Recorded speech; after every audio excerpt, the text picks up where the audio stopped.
Take a look at Yevgeny Nabokov. The crowd going crazy here during the introductions. And the captain, John Tavares. Closed captioning brought to you by the New York Lottery. Hey, you never know. Let's send it upstairs now to Howie Rose and Butch Goring. All right, thank you very much, Peter. And a packed house here at the Nassau Veterans Memorial Coliseum in the next to last scheduled season's opener in this building. But John Tavares has already brought this franchise a long way.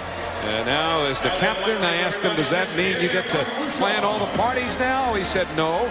Now I get to pick out somebody to tell to plan the parties. That's why it's good to be the king, Butch. Exactly right. And there are no surprises there when he was named as captain. I mean, he's been a leader ever since he got here, and he's been a quiet leader. He's done his leading on the ice, but we've watched him get better each and every year, Howie. And that's really the mandate of the New York Islanders, is to get better each and every year. Or the mantra. Let me get that right. Well, you've got, I think you were going mandate or mantra. And I'd go with mandate there. Is that what it is? I'd go with mandate. Well, you know, you went further in school than I did. You haven't seen any diploma stuff from me. Trust me. The Blue Jackets control the puck in their own zone. Young defenseman Jack Johnson, number 7. Throws it deep around into the Islanders zone to the near side. Regan touches up for the icing. And they'll bring the faceoff right into Sergei Bobrovsky's neighborhood. And Peter Regan had a strong game last night. I thought, Butch, both ends of the ice. Well, I thought that whole line played great. And Regan is the centerman, and certainly he's the most controlling aspect of any line. You're going down the middle, you're having to forecheck, you're having to back check. And boy, he's such a good, strong skater, and he's a heads-up hockey player. And you're right, that whole line was solid, particularly him. And now the Tavares line out as Thomas Hickey has a shot blocked. Hickey gets it again, shoots. Bobrovsky steers that away. Molson to Tavares, and by their own admission, the Tavares line felt they didn't have as much jumper crispness as they usually do in last night's game. And we'll see if that returns tonight. Tavares behind the net with a little more space back there now due to the minor changes in the dimensions of the net. Tavares tries to come out the other side. He does, and he backhanded it right through the goal mouth. Picked off by Nick Foligno, number 71. Might remember his dad, Mike. Longtime Buffalo Sabre. Molson right back in. Molson shoots one. Bobrovsky steers that away. Pitch back along the boards. Kept in. McDonald to drive, and Bobrovsky holds that. And the Islanders get a little pressure, playing most of the first minute of this game in the Columbus zone, and the Islanders going with the same lineup tonight, which means, Butch, that Matt Cartner and young Griffin Reinhart and Eric Bolton will have to wait. Yeah, Griffin Reinhart is a player they like to get a little look at, but as long as you've got a winning lineup, Coach Capuano's not going to make any changes, but Griffin Reinhart is a fine young player, had a tremendous camp, so he'll get his chance. He'll have to be ready. Matt Donovan, a youngster getting his chance, throws the puck in. He and Brian Straight form the defense pair. And the Nielsen, Grabner, Bailey line, which was so good last night, out there now. Number 11 is Matt Calvert for Columbus. He played juniors with Travis Hamonic of the Islanders as members of the Brandon Wheat Kings. Bailey flicks it in. Bobrovsky leaves it for Ertan Anisimov, the former Ranger, number 42. And McDonald back on the icing call. Now, Brandon is just outside of Winnipeg, Howie, in case you're not sure where Brandon is. I knew it was in Manitoba. I knew they called them the Wheat Kings. That's about all I can give you. A good young hockey team, and Calvert is a good young player. They're looking for him to do a little bit more. As talking to Todd Richards earlier on this morning, waiting for his young guys. He's got a young hockey club, but expects a little bit more from them this year. Matt Martin for the Islanders reverses to Como, looks to center, but that was swallowed up by Nikita Nikitin, number 6, former St. Louis Blue from Russia. And the Blue Jackets come to center. Two Islanders converge along the boards on Calvert, and it's Martin setting up, looking for Colin McDonald. He's chased in the corner by Nikitin. And Andrew McDonald crunched to the boards. And a hit by Blake Como, number 14, the former Islander. And for that matter, former Calgary Flame now with the Blue Jackets. And that's pushed ahead by Como, but intercepted by Regan at the Islander line. He gave it away to Como. Carries in over the Islander blue line. Como waits as the Jackets change. Wisniewski a drive, and that goes wide. That's the former Islander James Wisniewski, now with his 5th NHL team. Yeah, nice combination. Como to Wisniewski, and he blasted that one wide. Very aggressive move by Nabokov, forcing him to look for a corner that really wasn't there. Islanders win the battle in the corner with Regan. Sending Wisniewski ahead with Brock Nelson. But the Blue Jackets converge neatly on him. Nelson keeps working, got it away from Dubinsky. Tries to put it in front. Wisniewski broke it up. And now Regan trying to hem Brandon Dubinsky in.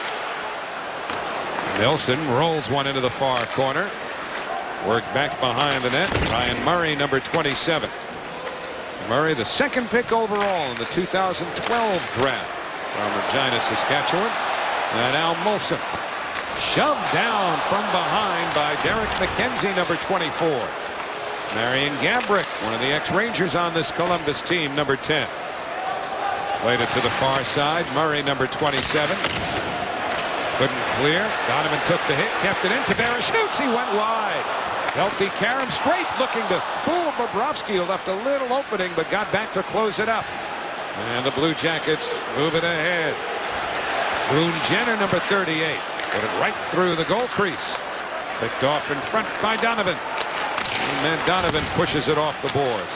You think it's safe to say, Butch, playing here at home, the Islanders may have a little more nervousness in their legs tonight than they did in the opener last night? Yeah, I think it's whenever you're back at home in front of your fans, there's a little bit of nervousness, and you got to control your emotions because you can hear these fans. You want to do something that, gets them out of their seats and keeps them involved because that's called home ice advantage. So you got to be careful and just sort of keep your focus, keep your cool.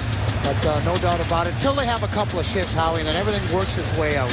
Islanders already have 3 shots, the only 3 in the game, and a lot of that going around Islander country. Hope, that's the operative term there. Well, I listened to it all summer from just about everybody from the one end of Long Island to the other about how excited they were about the Islanders, how thrilled they were with the playoffs, and the effort and obviously the success that the Islanders had. I tell you what, I had more people stop me at the ballpark at Citi Field this summer and just say, hey, let's go Islanders, or words to that effect, than I did in the previous 4 seasons Citi Field was open. Exactly. So that's an indication of how the anticipation has grown. Blue Jackets carry in. Foligno put it in front. Nabokov stopped the redirection as Jack Johnson, the defenseman, jumped in, or activated, as they say nowadays. Jumped up into the play. Yeah, that works. Nielsen checked along the boards by R.J. Umberger, number 18, as the crowd salutes the work of Nabokov. A great pace out there right now from both teams. Good speed as they come up the ice. Islanders have to be careful again. Last night I thought they turned the puck over a little bit too much. Got to have some patience. There's nothing there, Howie. You got to chip it in and play in the offensive zone. A little over 5 minutes gone in the first period. Cizikas slams it in, but it's picked off right inside the zone by David Savard, number 58. Somewhat surprisingly made the opening night roster. Savard down the boards. Puts it in behind the net. Anisimov was hemmed in there by Hickey. Anisimov keeps working. Nabokov tried to squeeze the puck alongside the net but couldn't reach it. So Calvert, number 11. Looks for Anisimov. He gets tangled up with Matt Martin. Some others join the party, but it's Hickey prying it loose.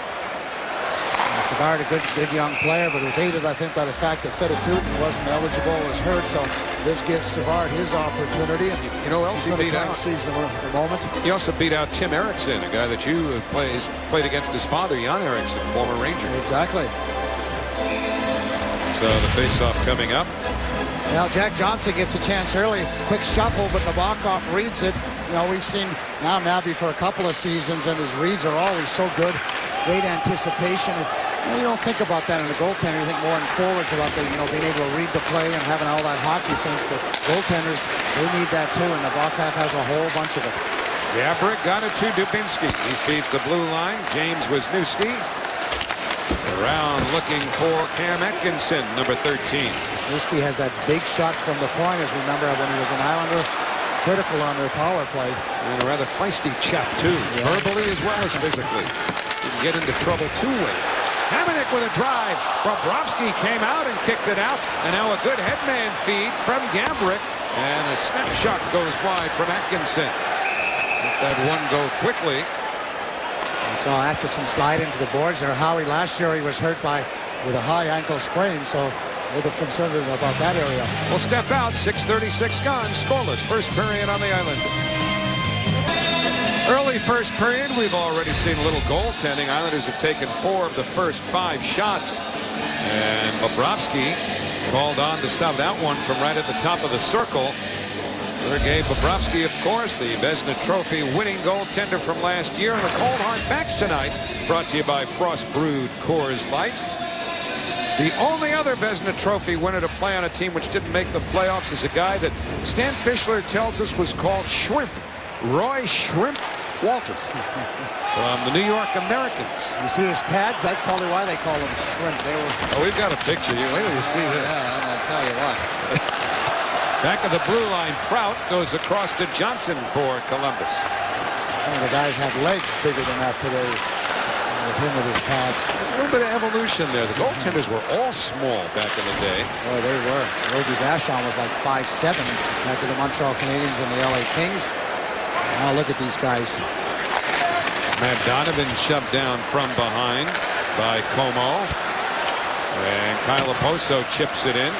He and Prout get there together. Dubinsky for Columbus. Steers it into the corner. Como takes a bump from Tavares. And now Dubinsky bothered by Como.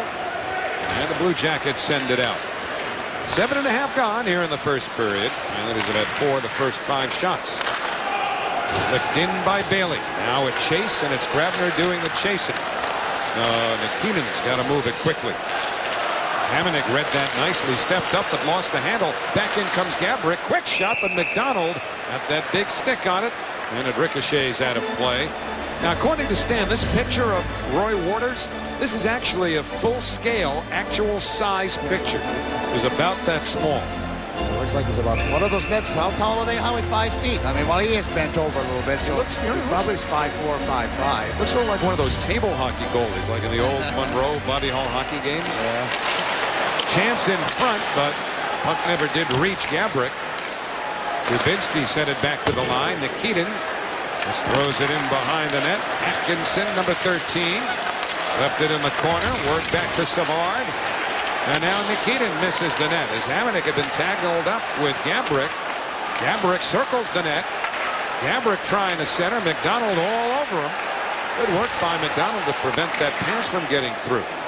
And then Nabokov uses his blocker to get rid of it. Recovered by Dubinsky. Shoved off the puck by Hamonic, but Dubinsky keeps the legs moving. Good play by the former Ranger. Now Gaborik played it towards the slot off the stick of Bailey. And a delayed offside, so the Blue Jackets have to clear out. Good offensive shift by the Blue Jackets, but equally a good defensive shift by the Islanders as they held the position. They were very, very strong along the boards. Hamonic and Adak were very good in front of the net.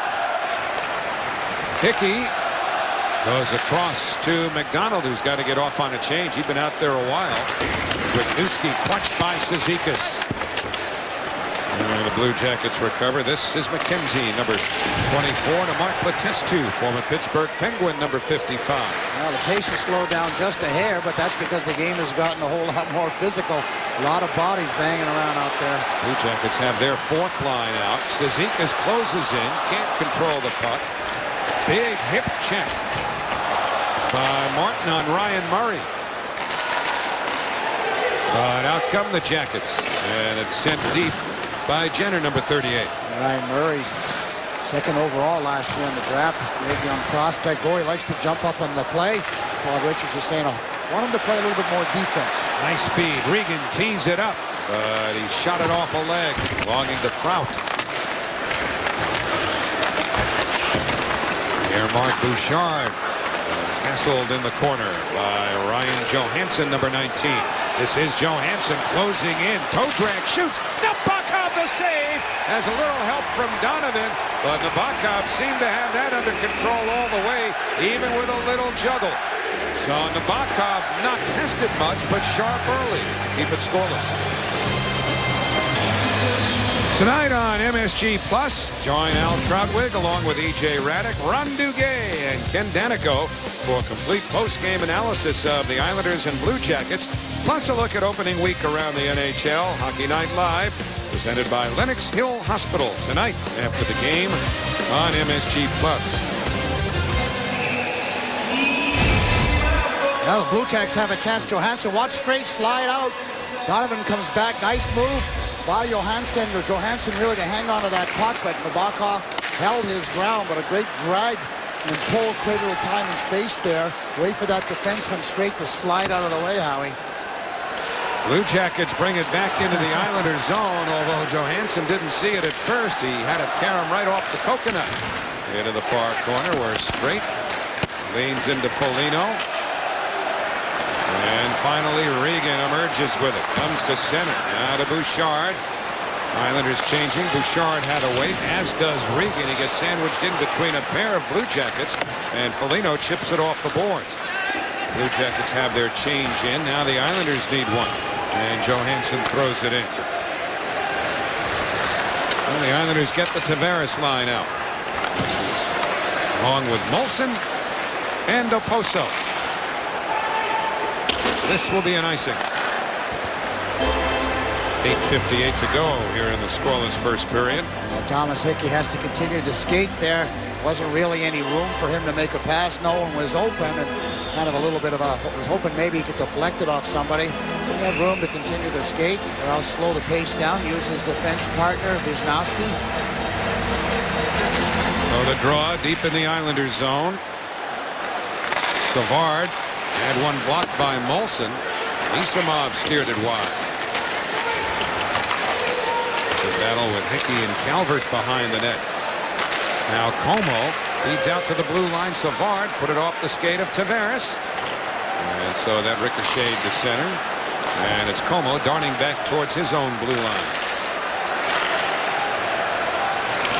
Savard from behind the red line, and that'll be an icing. Islanders in their left wing lock early on, and that means they have three guys back, and the left wing lock is some winger or centerman is covering that left side that the defenseman can focus on the right side and the middle of the ice, Howie. North Shore LIJ, the official hospital of the New York Islanders. It's what happens if you run unsuspectingly into that left wing lock. You're going to need to go. Andrew McDonald put it out in front off of Anisimov. And then McDonald failed to tee it up. Bailey jumps in, takes the overland route on Nikitin. Grabner put it out in front. Coverage there as Calvert was back. And Blake Como bounces one in. Well, I remember when Bobrovsky played with the Flyers, one of the things that the Islanders have to do to get goals on this guy is get in front of him. He's a big body, plays his angles very well, and if you let him see the puck all night, you're going to have a tough time getting one by him. They're going to have to just jam the middle of the net a little bit more. How about Franzi's hands last night on his goal? That was a tremendous goal. I mean, to have the presence of mind to keep your head up and watch for Brodeur's stick. And as soon as Brodeur went for the poke check and he knew it was out of the way, he swung it to his backhand and went right in the 5-hole. That was just a really nifty goal by Franz.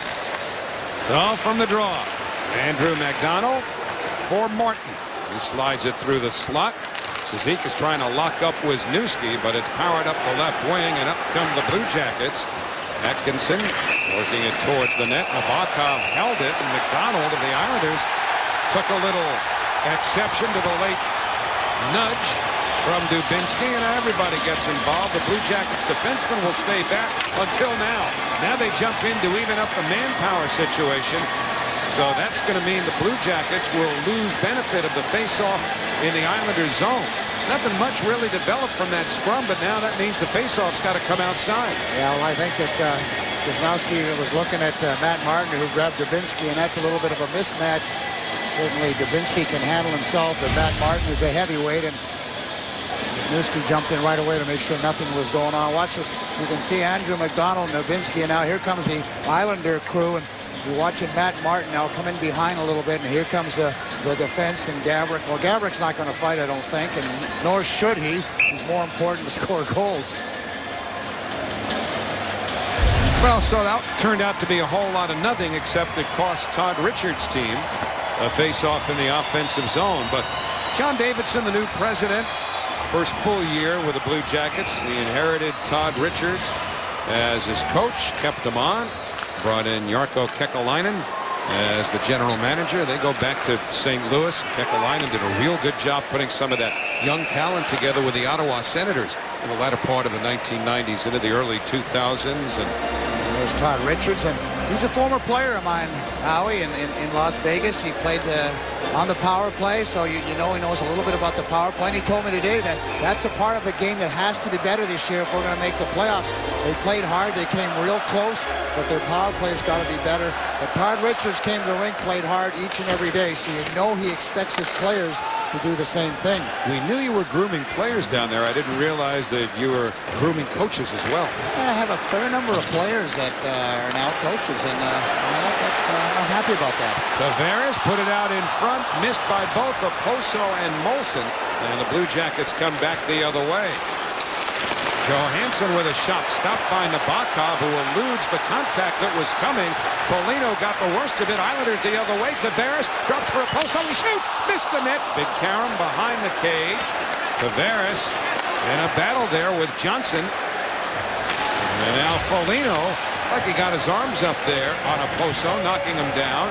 Continues to hold on to Okposo, but play allowed to continue in what's been a penalty-free first period. 6:41 remaining and no score. A good opportunity for Kyle as he, what I call is the weave with John Tavares. He goes one way across the ice. Kyle Okposo goes the other way. Boy, he took a long look before he missed the net with that shot. Nielsen moving well to straighten. Bobrovsky got over. Derek McKenzie, number 24. Stayed in for Nielsen to the net. A shot, and that deflected wide. Bobrovsky got a little piece, and there was some traffic in front. Donovan slams it around the boards looking for Nielsen. Johnson locks him up. Prout regains the puck, but a giveaway, only to have it slapped off of Grabner's stick. McKenzie in that area gave the puck away. There's a little panic there. I got to get it back or I'm going to be on the bench with that mistake. Cizikas was looking for Grabner going to the net. And Cizikas still working in the corner. Bailey to the near corner now. Forcing the Jackets to move it quickly, but they get out. And here's Dubinsky. And over the line, Brandon Dubinsky against Andrew McDonald. Put it out in front. Nabokov had it within his sight.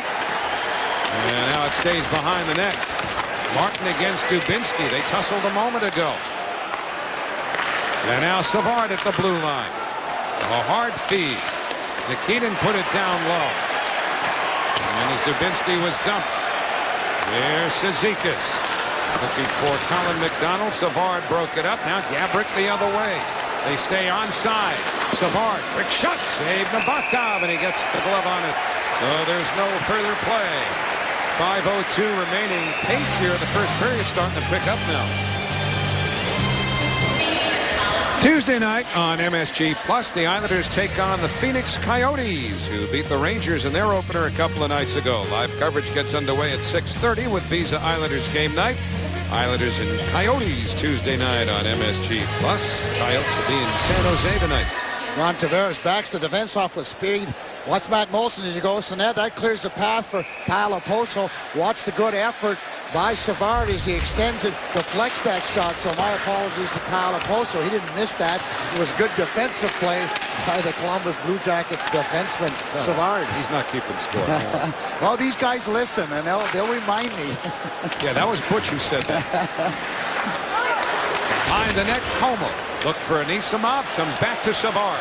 David Savard lined up a screen, comes back to Anisimov, and that one's blocked by Straight. And the Islanders making a couple of blocks there. Everybody getting into the shooting lane. You hear big talk now in the National Hockey League about these levels of layers of defensive players. The Islanders, a good indication right there. No chance for the Blue Jackets to get that puck through. That one little flurry is so much more prevalent in this league now than it was even a few years ago. John Tortorella, that puck came out. That's offside. John Tortorella certainly took it to an extreme with the Rangers. And, you know, there's a line of thinking, Butch, that too much of that kind of style will wear you down and make it impossible to get through 4 playoff rounds. Do you agree? Well, yeah, I do agree. And the other side of that is if you're looking to block shots all the time, means you're not really in a position to get the puck back. And then you end up spending more time in your own zone. And the more time you spend in your own zone, Howie, the less opportunities you have to score. Gets back to that Corsi stuff, and well, that's a whole other thing. Who is it? The Buffalo Sabres have adopted that now as an official league stat? I'm not sure. Corsi, or an official team stat, I should say. Yeah. They keep track of it. We allude to it. I say allude because trying to explain it would not be in my wheelhouse. I only cared about whether I had the puck or not. Yeah, that simplifies it the way we all understand. 3:48 remaining in the first period. Shots are 7-4 Islanders. And now Tavares springs a Poso. Working against McKenzie. Pardon me, Murray, number 27.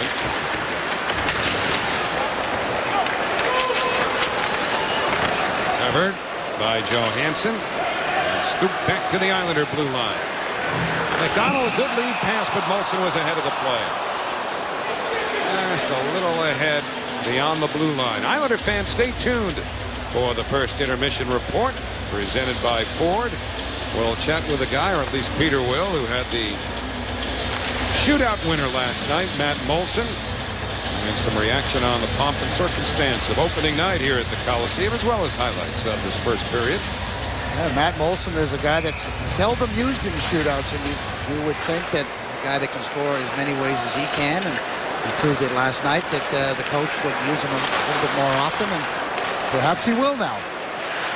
Michael Grabner hurls one off a stanchion that came back in front. Covered by Nielsen. And picked off by Atkinson. And this will be whistled for an icing. And the thing I like about the hybrid icing, Howie, and that's the one instance that I do like it, is that they blow the whistle right away, and now you have more time to play hockey, where before you have to waste a second or two, to go and touch it. That part there, I like a lot. Don't waste time, second or two, to have to go and touch the puck. Blow the doggone whistle. Well, they've done a lot over the last decade or so to speed up the flow of the game with the faster face-offs, as we just saw there. Maybe that's a bad example off the icing, but they used to deliberate a whole lot more before dropping the puck. It used to take forever. It was almost like, in between pitches. Well, that's because weasels like you would be cheating in that face-off circle. Well, that is true. Well, we didn't cheat. We just bend the rules a little bit. Phil Esposito said once the way to win a face-off, cheat. He held nothing back. Dubinsky to Gabrick. Dominic broke it up. Doesn't clear, though.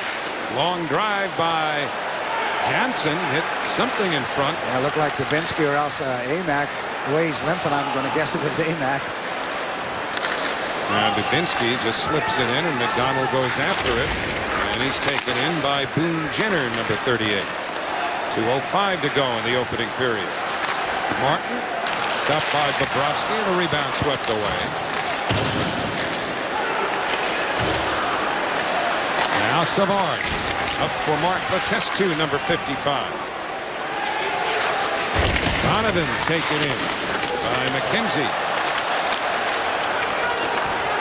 Jenner, the young rookie, was a bit of a surprise coming out of training camp, but played so well in the rookie camp, and then continued it on in the training camp that he's made the team. He's a big, strong individual with all kinds of skill. Just needs the experience now. Played in that great junior program up at Oshawa. Right. And at 20 to go in the period, Islanders back on the puck. Second-round pick, Howie. Nelson for Regan. That deflected, so icing's not an issue here. Wisniewski. Head to first Anisimov. Albert's pass. Picked off by Brock Nelson. Final minute of the period. Here's Nelson on the move. Brock Nelson from a deep angle as it's stopped by Bobrovsky as Wisniewski and Nelson came together. Well, it's been a very physical period out there. I mean, yeah, they've skated extremely well, but both teams looking to finish their checks, testing one another. These are two teams that haven't played each other a whole lot, with Columbus being in the other conference. So there's much familiarity there. So, familiarity breeds contempt. So I think as these two teams get to play one another, we could see some real physical games with these guys. And the referees, Paul Dvorsky and Rob Martell, have done a nice job of letting them play. Dvorsky's an ex-hockey player, so I always felt he had a very good feel for the game and likes to let guys play. I was coaching the American Hockey League when he was learning his trade in the American Hockey League, and used to allow the guys to play and have some fun out there. Kyle Okposo back up on the first line at the start of this season, but that start to the season is so crucial to Okposo, who often seems to get off slowly. Well, he has struggled in the in the first 20 games, and last year he couldn't afford that. Now Molson around the net, right through the crease. 39 to go in the period. Okposo, nice move, looking for Tavares. Kyle had a very strong camp, worked real hard. I suspect that he won't have to wait a whole long time to really get his game into gear. Played pretty well last night. Foligno bounced it in. Matt Molson tries it ahead. Knocked down at the line by Prout. 17 to go in the period. Islanders tag up. Prout up the middle. Good feed to Foligno against Andrew MacDonald. 7 seconds left in the period. Foligno put it behind the net looking for Umberger, who's knocked down by MacDonald. Johnson put it right to the goal mouth. Nabokov gets rid of it. And the first period ends scoreless. 9 shots for the Islanders and 4 shots for the Blue Jackets in a penalty-free first period. Yeah, a very exciting period. And I don't think the shot's really an indication of the game. I think Nabokov had to come up with a lot of flurries around him and make a couple of saves, and some were wide. I just thought it was a pretty even played period. Very fast, very physical. Both teams played last night. You could even say they both traveled, because you know what it's like to get from New Jersey to Long Island. No score at the end of one. Ford intermission report coming up next. Wednesday night on MSG Network. Carmelo Anthony and the Knicks will open the preseason against the Boston Celtics. Live coverage gets underway at 7:30. Knicks preseason basketball Wednesday night on MSG. Getting set to start the second period here with no score, but as we ease you into that, we'll also tease you with our trivia question tonight, which is brought to you by Cadillac, and it has to do with 5-goal games. Only 2 active players in the NHL have scored 5 in a game, and you may already know part of the answer because it is conceivable that his name has come up tonight. I won't go any further than that because I know people get a little agitated when you start to even give them a hint. Give them a little. That's all I'm saying. You know, I think the name has come up. And it's not Evgeny Nabokov. He's never done it. No. What's most you right. You had a hat trick or 2, but you ever get 4? You got 4. Yeah, 4 a couple of times. Once against the great Edmonton Oilers, and that was when I played against Wayne, and he kept looking at me saying, "Hey, I'm the one that's supposed to be scoring, not you." Well, give me a chance once in a while. Well, you also had the first hat trick for the Kings against the Islanders. Do you remember if that was against your eventual teammate? And I hope it was. Billy Smith? I hope it was, because you love to score against your friends. I'm sure Matt Molson loves to score against Jonathan Quick. That was the first year of the Islanders when you did that in November of '72. For those who don't know, Butch and Billy Smith were actually teammates in the Los Angeles Kings minor league organization with Springfield before eventually being reunited with the Islanders. Yeah, we won a Calder Cup together in 1971, so along with Johnny Potvin. Even then, Billy was battling Billy. He was tough, and first game he ever played in L.A., he got into a fight. You know, fans went bananas over that. No surprise there. I was talking to Mike Bossy before the game. We were talking about the shootout, and he said Billy Smith would have absolutely despised the shootout, if only because I'm not supposed to be working 5 minutes more. You think that, you know, it's money. Anyway, the second period underway, and Bobrovsky stops the puck behind the net. Regan made a play for it, but the Blue Jackets come to center, and this is Johnson, number 7. Wisnowski lining him up. Johnson takes it in deep, and then it's smacked around the boards by Donovan, but kept alive by Prout, number 47. Dalton Prout put it behind the net. Prout, a 6th-round pick 3 years ago, on the first defense pairing here for the Blue Jackets. Bouchard for the Islanders. Now to Brian Straight. And he's checked by Johansson. Now Tavares races to the corner. Out to Molson. Okposo, a nifty little feed to Tavares. Bobrovsky got over.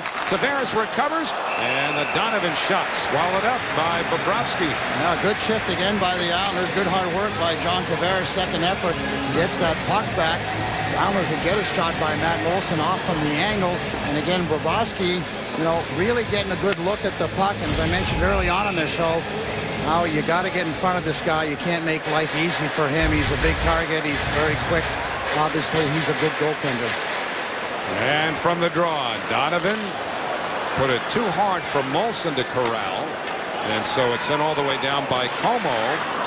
Kept alive by Calvert, number 11. Trying to feed it back. Como missed it. By Anisimov. Calvert behind the net. He's checked by Straight. And now Nikitin put it through a screen. Calvert put it off the stick of Nabokov, and up comes Oposo. Kyle Oposo moving into the Columbus zone. Got turned around there by David Savard, number 58. Oposo took a spill behind the play as the Blue Jackets move up. Grabner just about stripped Como over the puck, but Anisimov follows. Shot sails wide. Caroms all the way around the boards. Nielsen had the stick knocked out of his hands. He thought that it had been slashed out by Como, but nothing called. And Dubinsky flicks it deep into Islander ice. Yeah, if he had broke the stick, there would have been a 2-minute penalty. But since he didn't break it, I'm sure that's the reason he let it go. Nielsen to Grabner, looking to return it, went a little too far, but there's Bailey, number 12. Now for Nielsen. Franz Nielsen along the boards. Works it towards the corner. Picked off there by Wisniewski. And up come the Blue Jackets, led by Gabrick. Marian Gabrick into the Islanders zone. Gabrick all the way across. Nabokov got over to make the stop on Atkinson, number 13. Yeah, got that blocker up. Atkinson trying to go high, short side, thinking Nabokov's going to go down. And Nabokov just held his position and shrugged his shoulders enough to be able to pick that one off. Blue Jackets keep it deep. Dubinsky steers it in behind. Too far for Atkinson. And controlled in center by Murray. Talking to John Davidson in between periods, he was happy with his team in the first period, was not happy in the first game, thought they didn't skate very well, but thought they competed very hard, good skating, very physical, so that's nice when you can make the president of the club happy. Keep your job another day. And up the near side comes Jenner. An easy one for Nabokov. And he'll hold on. It'll be a face-off in the Islanders zone. 3:35 into this second period. Well, hockey, unlike football, you get an opportunity to set play. Watch Matt Molson. He's going to hook into here when they win the draw. So watch as John Tavares wins his draw. Watch Matt Molson. He's going to just slide into the middle. And that pass was inadvertently missed by Donovan, but it was a set play. And, of course, Nabokov, again, coming across very quickly, making that blocker save make it look easy. Johnson, number 7 for Columbus. The Testu tried to knock it out of the air, missed it altogether. And Martin for the Islanders in close quarters with his teammate Casey Cizikas, who gets the dump in. Bobrovsky steered it to the far side. Martin finishes effectively on Prout. Islanders control. McDonald shot it wide. Colin McDonald banks it back to Hickey. Out of Wisniewski. Traffic in front. Martin heels it back to the corner. Cizikas cycled back to McDonald.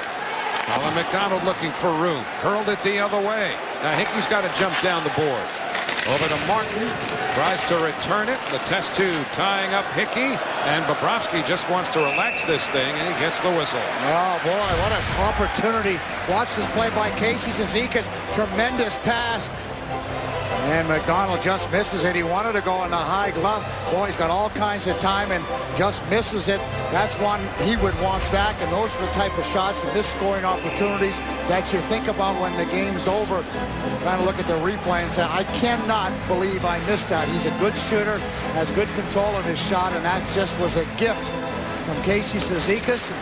You're the centerman on that line. You're going, hey, when I give them to you, you got to get them in. Oh, Come on. I know, you're counting assists. Oh, you can't win the Art Ross, right? Here's Foligno. Angled up with Donovan. But that was a tremendous play by Casey. And it's not always easy to find the corner, especially when there's a big goaltender like Bobrovsky. Nick Foligno, number 71. Plays it across. Cut off by Straight. And recovered back in the Columbus zone by Savard. He had Foligno with a little room on right wing, but missed him. And the puck play by Straight of the Islanders. Now to Bouchard. There, Marc Bouchard Trying to slide one to Tavares. Instead, Calvert shovels it up the right wing. Umberger giving chase against Hamonic.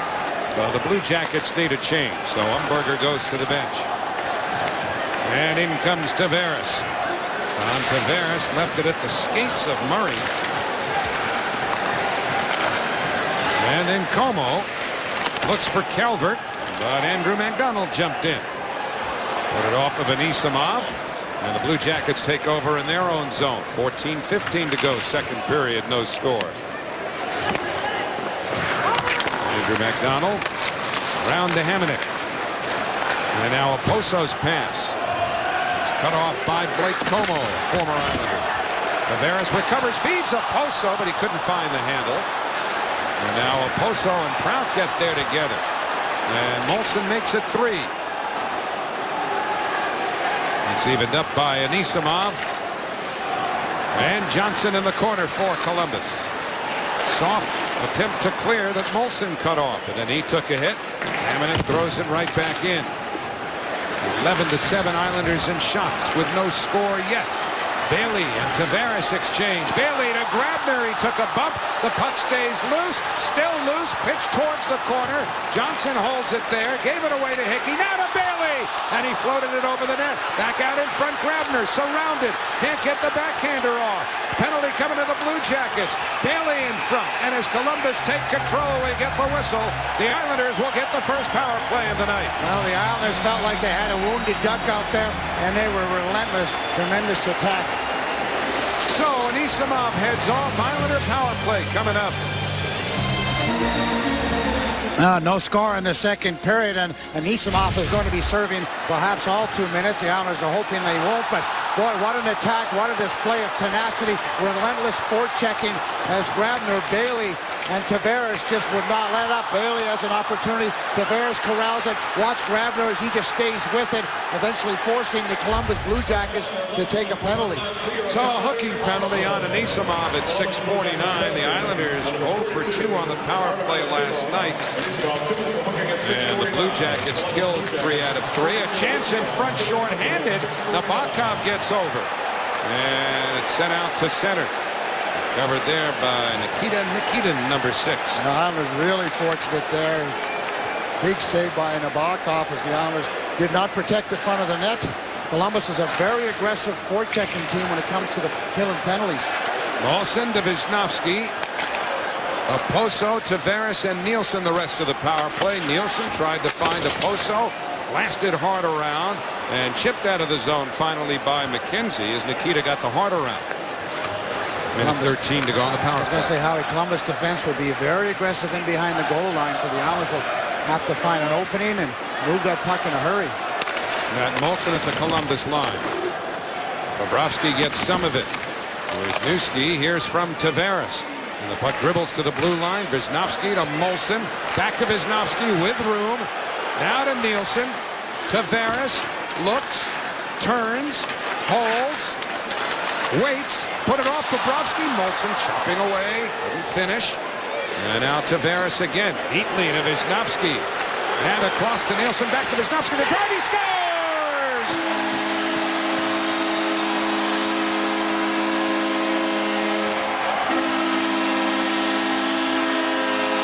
Power play goal. Islanders lead it 1-0. Well, that's a play, Howie, that they work on. John Tavares working his magic in behind the net. But watch this pass. Tavares over to Wisnowski. Now Frans Nielsen will slide down and then look for the one-timer from Wisnowski.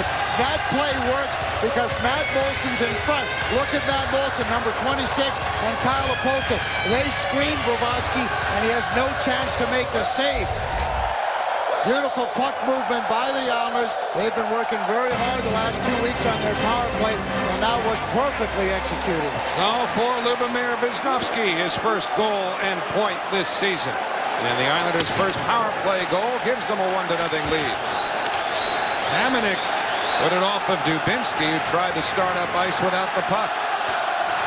So the Anisimov penalty is costly for Columbus. And the puck sent in by Prout. Gabrick, number 10, lost it to Cizikas. And this crowd is at playoff decibel right now. Well, they're just very passionate about their team and badly want them to win this opening game on the island. Rout finds Dubinsky, who can't control the puck initially, now recovers. For Johnson, who comes down the boards. He put it right out in front. Ricochets to the blue line. Nikita's drive stopped through traffic. And that was Nabokov. I don't know how he saw it with all that traffic in front.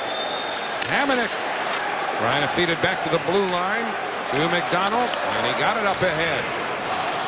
Nelson to McDonald. He shoots. Bobrovsky the save. And the rebound slammed off the boards by Savard. It'll be an icing. Peter Regan coming in off the bench on a change. He was wide open, but Colin McDonald didn't have an opportunity to take a little look. So we talked about Howie on this power play goal, how important it is to have someone in front of the net. Look at Matt Molson. I mean, that's his playground, and he's standing there. Look at Bobrovsky trying to find the puck. I don't think he ever saw it. So as well executed as that play was, it doesn't work without Matt Molson willing to go to the front of the net or the dirty area, Howie. Yep. More new phraseology, but it all works. And for Wisnowski, his first. Nielsen and Tavares assist at 8:17. A little bit of a milestone for JT. His 250th National Hockey League point. Just a little side note, Howie. After that goal was scored, Jack Capilano sent out Casey Cizikas, Martin, and Colin McDonald. That's his go-to line as a defensive specialist, wanting to make sure the team has a good shift after a goal and not get scored on. So the Blue Jackets look to attack, but Johansson can't hold the puck. It's backed up, though, by Savard. And David Savard slides it in behind the Islander net. Umberger and Strait came together. R.J. Umberger's had a lot of success over the years against the Islanders. Umberger with 13 goals in 27 games. A lot of that coming as a member of the Philadelphia Flyers. Well, he plays the game hard. He's physical. He's a good skater. He obviously has good touch. Competes on a nightly basis. Johansson looks for Como. Blake Como takes it to the corner. Away from Tavares. And now Foligno using his size against the smaller Hickey. But Hickey keeps working and working. Finally gets knocked down. Johansson feeds it across. Big save by Nabokov. Foligno, Johansson, and Como having a good shift, but Nabokov was better than all of them right there. Murray taken down. Play continues. A chance in front. Tavares robbed by Bobrovsky. And Como to the red line for a dump in. Now it's a goaltending exhibition over the last minute between Nabokov and Bobrovsky. And now Hickey with Calvert slowing him down. Nisamov pokes it back to the corner, but Oposo's there for the Islanders. 14-9, Islanders in shots. Wisnowski, a power play goal here in the second, the only goal of the night so far. That was some save that Nabokov made off of Wisniewski as he slid in on his forehand. And again, you have to marvel at the way Nabokov's able to read the play and slide over and make those big saves. 8:18 remaining, second period. Islanders up 1-0. Well, the Islanders' upcoming schedule is brought to you by Lexus. And the Islanders should see some pretty good goaltending coming up. Mike Smith with Phoenix coming in here Tuesday, and Corey Crawford of the Cup champion Blackhawks in Chicago, and Pekka Rinne in Nashville, and some good goaltending tonight, too. And maybe, the trade of Ryan Miller. But yeah, both these goaltenders. Look at the quick shot. John Tavares trying to go 5-hole on the big goaltender, hoping he couldn't get down in time. Both of these goaltenders have been solid, and hence the 1-0 score. Yeah, you mentioned Ryan Miller with that game coming up against Buffalo, too. Weren't you fairly certain he'd be an ex-Sabre by the time we came to this season? Yeah, I really thought that Darcy would move him, and I still believe that he will move him before the season's over. But, he probably couldn't get what he was hoping to get, so he's going to sit tight for a little while longer. But, yeah, I still believe they'll move him. Miller was reacting when we were in there late in the season as though it was his swan song in Buffalo. Exactly. Well, it might be the trade deadline, and, boy, if you need a goaltender to think you can make a run at it, he'd be a pretty good guy to get to your hockey club. 7:48 to go here in the second period. Islanders up 1-0. Look to attack. It by Strait. And over the line, Grabner. Hard feed for Bailey that went off his stick and out of play. Nifty move by Bailey at his own blue line. went to his backhand, threw it off the boards, and picked it up on his forehand, and then shoveled a quick pass out to Frans Nielsen, and ignited his team on a 3-on-2 breakout. Again, watch Bailey there, over to the boards, on the backhand, little chip pass. Boy, you got to have great presence of mind, great hands, great hockey sense to be able to do that. And as we said earlier on, he's playing with such confidence. Real good hockey by Josh Bailey. Andrew McDonald threw it into the corner. Cizikas and Wisniewski get there together, and Bobrovsky needs a quick glove to scoop that one up. Now Matt Martin from the coffin corner just zips it through the crease and seeing if he can catch the big guy. Bobrovsky sleeping a little bit, but no shots luck. It's never a bad play, Howard. We talk about it all the time. Get the puck to going towards the net. Cizikas and Colin McDonald are always constantly around that net. And now Hamonic off the draw, had that one go off of Dubinsky's stick somewhat dangerously for the Blue Jackets. Yeah, only a couple of feet away from Casey Cizikas, who was hanging around that front of the net. And you see where that puck deadened in that corner. That's the Zamboni corner. If you haven't watched too many games in this building, that's the fun house. All kinds of things happen when pucks end up in that corner. You never quite know where it's going to bounce, and the rule of thumb is if it's up on the glass, if you're a goaltender, you better stay in the net, because otherwise you might look foolish. See plenty of examples of that as this season moves along. Colin McDonald in that corner right now, looking for Martin, who lost his balance as much as anything else there. You could tell because he wasn't furiously checking for a license plate number. But a chance in front. Bobrovsky stops Hickey with Tavares in deep. Tavares in the corner. I'm not sure that didn't go off the post also, Howie. I think Bobrovsky made the initial save. And now Molson tees it up, and Bobrovsky closes it up. Well, the Islanders have had a much better period in the second period. Golden opportunities. Look at the quick pass by Tavares. And there's the shot. And then, I don't know if it does go off the point, but Hickey moving in. Good read by Hickey to jump in front. And, of course, John Tavares has eyes in the back of his head. He seems to know where everybody is on the ice. And makes a nice, nifty cross backhand pass. And, here's this could be a little stall tactic, because the Islanders have really come at the Blue Jackets over the last 5 or 6 minutes. Well, by the way, as long as we're on the subject of goaltenders, looking at Bobrovsky here, we got the information on your 4-goal game against the Kings. It was against Billy Smith. You scored all 4 of them against Billy in Los Angeles in a 9-2 Kings win over the original Islanders in November of 1972. And I think he slashed me that game, too. Well, wouldn't we have assumed that?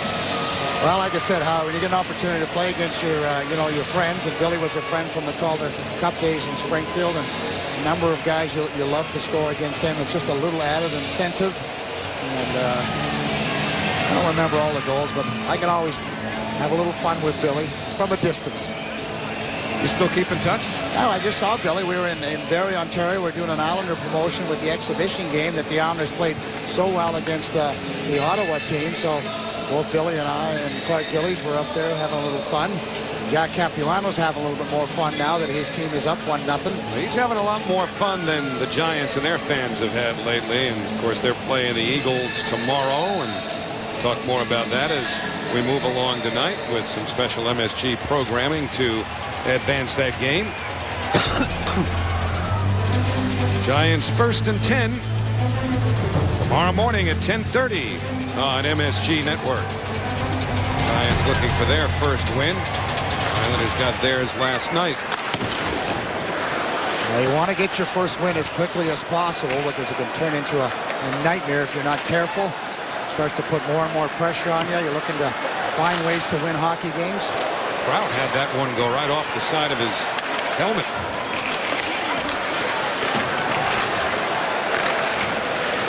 Now Tavares in the corner. In front, Molson, he scores! Oh! John Tavares at his finest, and Matt Molson in his office. 2-0 Islanders. Well, the Islanders do a nice job of keeping the puck inside the blue line. And then eventually, you're right, we're going to see some magic from John Tavares. But Matt Moulson with a tremendous finish. He just goes right to the backhand. But there's the battle along the boards. Moulson, again, and Kyle Okposo. And they just keep the puck down. Moulson goes back to the front of the net. But John Tavares has the presence of mind before he gets the puck. He takes a look over his shoulder. He sees Matt Moulson all alone. And look at, there's the pull to the backhand. A wide open net. But good forechecking by the Islanders, including the defenseman who pinched in. And the Islanders have the Blue Jackets on the run right here. Punctuated by a big McDonald hit on Anisimov. 5:42 remaining in the second period. Martin with a hit on Savard behind the play. Blue Jackets back in. This is a crucial shift for the Blue Jackets because the Islanders are really in the process of seizing this game here late in the second period. Well, they really own the last 10 minutes. They played pretty much all of it in the Columbus Blue Jacket defensive zone and got all kinds of opportunities to score and have finally broken through. So, right, it's a crucial shift. And Casey Cizikas' line recognizes that and said, hey, let's come out and be physical. Well, again, that's the point you made earlier about sending that line on right after a goal. Not only a goal, as we occasionally see an energy line sent on when one is scored against you, but in this case, to kind of keep the momentum, keep the tempo, keep the flow. Well, they're not only energy, but they can score goals, and they're physical, but they're solid defensively, more important. Now McKenzie, number 24, shoots one up high, and Abakov's got that. Andrew MacDonald and others get tangled up. Travis Hamonic stepping in to help out his defensive partner. Well, the Islanders have been through some wars over the last 2 or 3 years, so no one's going to take advantage of them anymore. Moulson with his first of the year on a beautiful setup by Tavares, and a Okposo assist as well at 14:01. As if they need to communicate any better, right? Well, make sure to stay with us for the second period intermission report presented by Delta. Peter will chat with John Tavares and then check back with Hockey Night Live and highlights and stats. But never mind the verbal communication on the bench.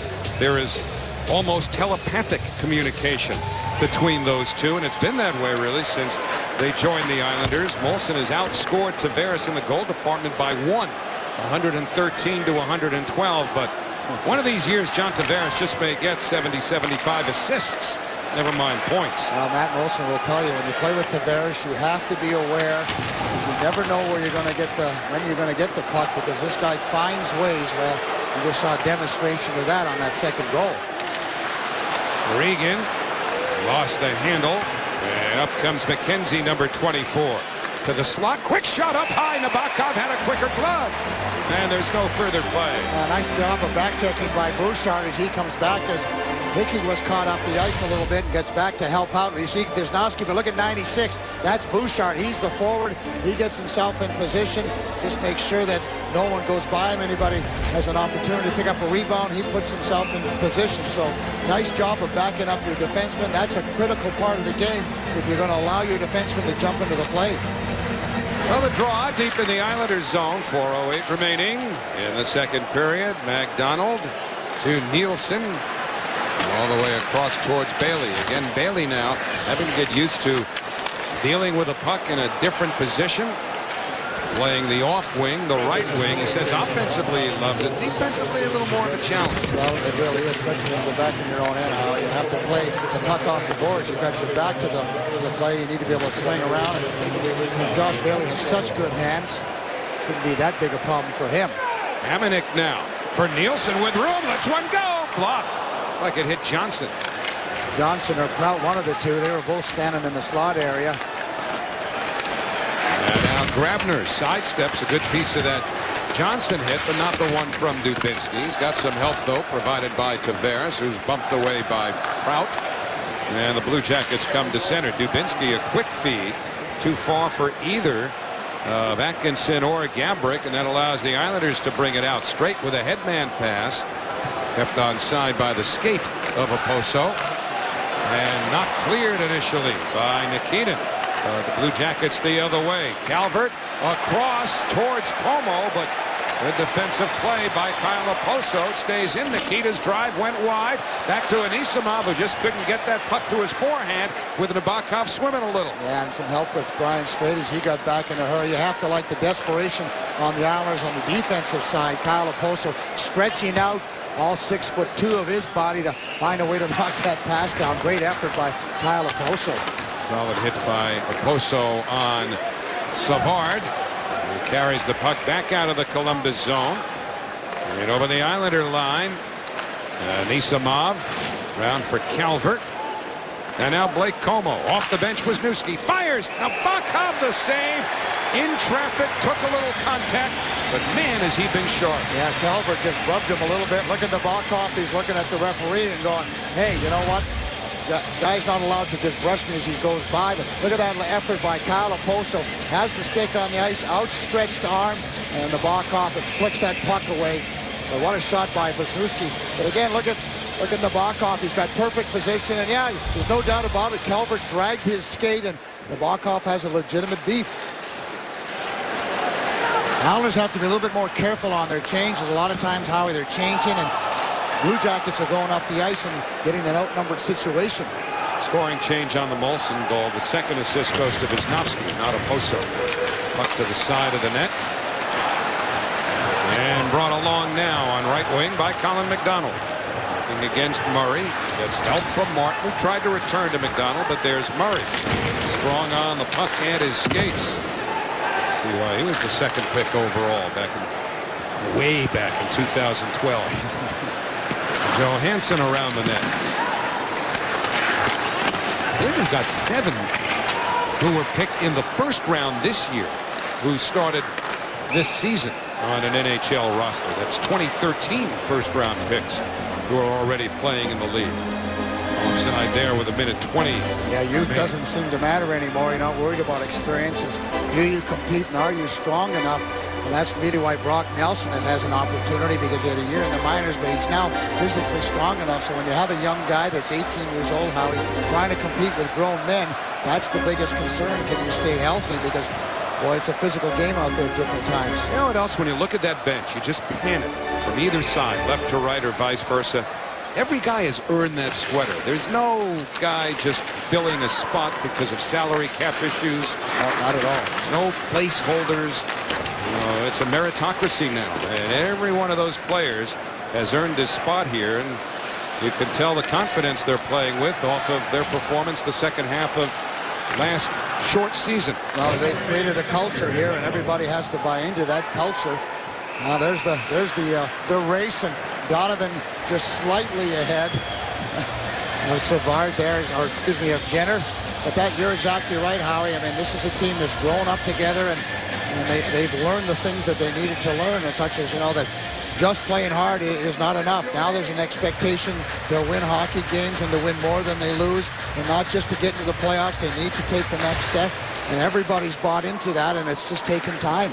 And time is something the Islanders, because of that, have the luxury of giving some of their other good prospects like Ryan Strome and Anders Lee and others who are... Kelvin DeHaan is another guy. They all had tremendous camps, and even Pulock, who played extremely well, they sent him back to junior because, you know what, they have enough depth now that they just give these guys a little bit more time, even though maybe they could have played 2 or 3 years ago. Nice feed from Bailey to Nielsen to the net. Didn't get much of it. Bobrovsky got what he needed to. 23 seconds remaining in the period. 18-12 Islanders in shots. They're up 2-0. Here come the Blue Jackets. And a quick shot from Atkinson. Caromed in a lively fashion. And now a little more liveliness behind the Islander goal line with 14 seconds to go. Yeah, that shot from Atkinson looked like it deflected off of the skate of Andrew McDonald. Changed direction as you watch Nabokov's reaction on this shot. There's Andrew McDonald. Watch the shot. Yeah, it goes off the inside of his right skate. Almost fooled Nabokov, but he's able to stay with it on that rebound attempt, and then a little melee back in behind the net. Tempers rising a little bit, perhaps a little frustration on the Columbus Blue Jacket Hockey Club, because they've played pretty well. It's been a good, solid game, but that man Nabokov and, of course, John Tavares, they've continued to play solid hockey. McDonald slams one hard around that I think went off of Nikitin and ricocheted into the Columbus bench. 8.4 remaining in the second period, and the faceoff will move out to the neutral zone. Well, important face-off for the Islanders here. Control the puck. See if John Tavares goes ahead with it. Some guys would go ahead with 8 seconds, and that's pretty much what he does, is just drive it out there. And so Nikita drives one back in, but time's going to run out with that puck in the corner.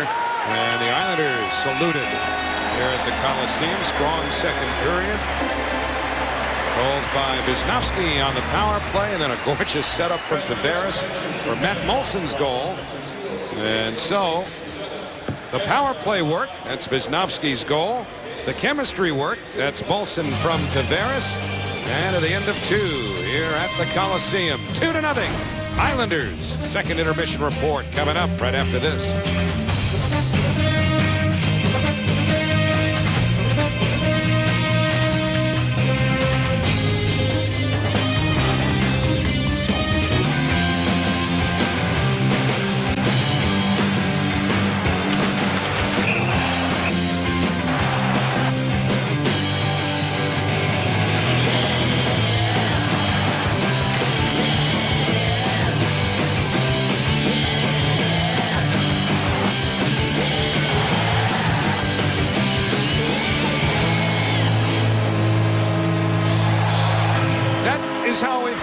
To the beginning of the third period, with the Islanders leading the Columbus Blue Jackets 2-0 in a spirited home opener here at the Nassau Veterans Memorial Coliseum. Let's revisit our Cadillac trivia question.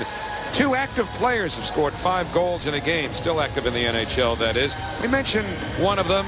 He's here, he's playing, and that is Marian Gaborik. And then Johan Franzen, who did it against the Ottawa Senators. I would not have remembered that one. No, I didn't remember that one, Howie, but I will tell you that it doesn't surprise me because he's a very gifted athlete around the net. Franzen scores goals at a rapid pace. We've seen him over the last couple of years in the playoffs, how good he's been. So that doesn't surprise me. But Marian Gaborik, while he's a tremendous shooter, he did that when he was with Minnesota, did he not? Not when he was with the Rangers. Or actually, I think he scored the 5 against the Rangers. Marian Gaborik. Maybe that's why they signed him. He did that with the Minnesota Wild, but John Tavares, the captain, the centerpiece of the New York Islanders, and as we've seen for the last few years, always looking to get better. I've always loved to play the game, and I have so much fun when I'm out there, but I think I like to think I'm very determined and driven to be the best I can be and help the team as much as I can, especially with a lot of the responsibility that I have on and off the ice since I've gotten here. So I think it's just wanting to get better, never being satisfied with what I've done or you know, being the same kind of player. I'm just always trying to get better, and the only way to do that, I think, is hard work and doing everything you can to put yourself in that position and give yourself that opportunity. And Butchie, this summer he worked again with the power skating instructor Dawn Braid, and also he spent a lot of time, he was saying the other day, working on his one-timer, and he's scored, I remember, an overtime goal in Toronto on a one-timer, but that's another thing he wanted to work on. He's I won't say he's never happy with his game. He just wants to get better and more prolific with his game. He's even up in Colorado working out with Sidney Crosby and a bunch of other players just to try and, you know, get an edge, get that high training elevation. You know, he says the air is very thin up there and it makes him work harder. And he battled Sidney Crosby one-on-one, a lot of drills, and Sid had a lot of fun doing that because he has great respect for Sidney Crosby. So, I mean, John Tavares from day one, and I said this the other day, that, you know, he set the culture for this organization and saying, hey, you have to work hard each and every day, and you got to work hard to get better. And that's really what the Islanders have done. Well, certainly Tavares is one of the faces of the future of the National Hockey League, but that face, a very big part of the present as well, including tonight with a couple of helpers as the Islanders lead Columbus 2-0. Islanders in their own zone here as Wisniewski fans under mild pressure from Johansson, and then the puck winds up in the Islander bench. Okay, what in this third period, if anything, do you think the Islanders need to do better than they have in the first two? Well, I think that Tavares said it all. They've got to continue to look for the third goal, not take a step backwards. They've got to play solid hockey. Once you get to the blue line, we've seen how effective how they can be in their forecheck and their cycling and their tenacity in their forechecking game. So, you know, you don't want to see them play in their own zone. That is a surefire way to really create a game for the Columbus Blue Jackets. And Islanders just want to keep this game the way it is right now. And one of the real hallmarks of the Islanders' late season run as that play goes offside. Late season run of last season is that whereas third periods when they were ahead used to be really problematic and oftentimes disastrous, it became just the opposite. They didn't just protect leads, they built on them, and that third period sort of hurdle is one they finally overcame. Yeah, and really they shouldn't have any trouble with this situation now. Not to say that Columbus can't come back and win this hockey game, but the Islanders should feel very comfortable in this position. They've been around. The playoff hockey should help them in this situation. They had a lead against Pittsburgh and won that game when was it game 4, whatever it was. So Nabokov, you can see him. He's going to slow the play down each and every opportunity just to make sure that Columbus can't really get anything going. But the real point of the matter is that the Islanders have to play their game. Whatever got them the lead, continue to do that. Don't hold back and sit there at their own blue line. It was also interesting listening to Kenny Danico on the Hockey Night segment during our second intermission talking about Evgeny Nabokov and whether or not the Islanders perhaps even look to bring in a somewhat accomplished veteran goaltender to kind of pair with him later in the year. Well, here's Grabner into that hole towards the net, and Bobrovsky got a stick out. That's the play the Islanders look to work several times a game with Grabner. Now McDonald lines up a drive, and he missed upstairs, and it carries out of play. Now there's the fourth breakaway, and it looked like he wasn't even going to have the breakaway because he was even with everybody. Franz Nielsen looking. There goes both Bailey and Grabner, and then he stumbles a little bit, but look at those next 2 strides, and he really couldn't clear himself to get. Look, he's even. Oh, now he's 2 strides ahead, and Bobrovsky stays right with him. Michael not really having an opportunity to put his best move on the goaltender, but boy, he has amazing speed, and that's the 4th breakaway of the season.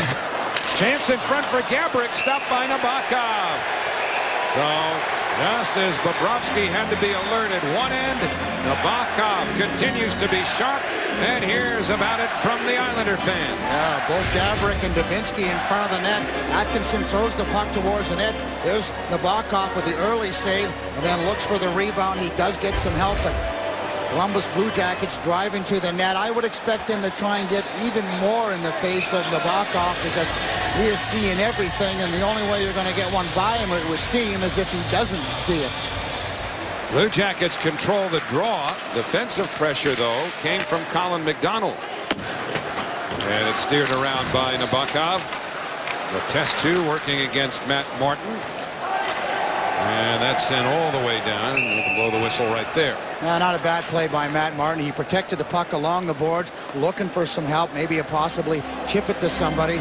Certainly he wasn't going to allow Columbus to get it, and then just thought he could just get it out. Maybe Colin McDonald was coming across to give him a bit of an out. But it's a face-off, and Cizikas has been perfect so far in these face-offs, 9-0. Make that 10-0. And that is so important, Howie, when you have a guy that's winning draws that, you know, you're not worried about if you have to ice it to relieve the pressure or you tie it up in your own zone. When you got a guy that's been that good tonight, it gives your team an awful lot of confidence in that defensive zone. And now McDonald with a drive, knocked aside by Bobrovsky. Back to Hickey. He gets angled into the boards by McKenzie. Slapped down by Johnson and brought ahead by Dalton Prout, number 47. McKenzie flips it in, but he'll need to get to the bench on a change.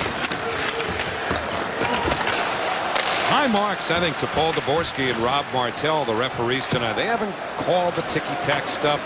Yeah, there's been some perhaps marginal things that other officials might have whistled down, but these guys have let the men play. Yeah, they really have. I agree with you 100%. And a couple of times they could have put guys out for 2-2, but they just said no harm, no foul.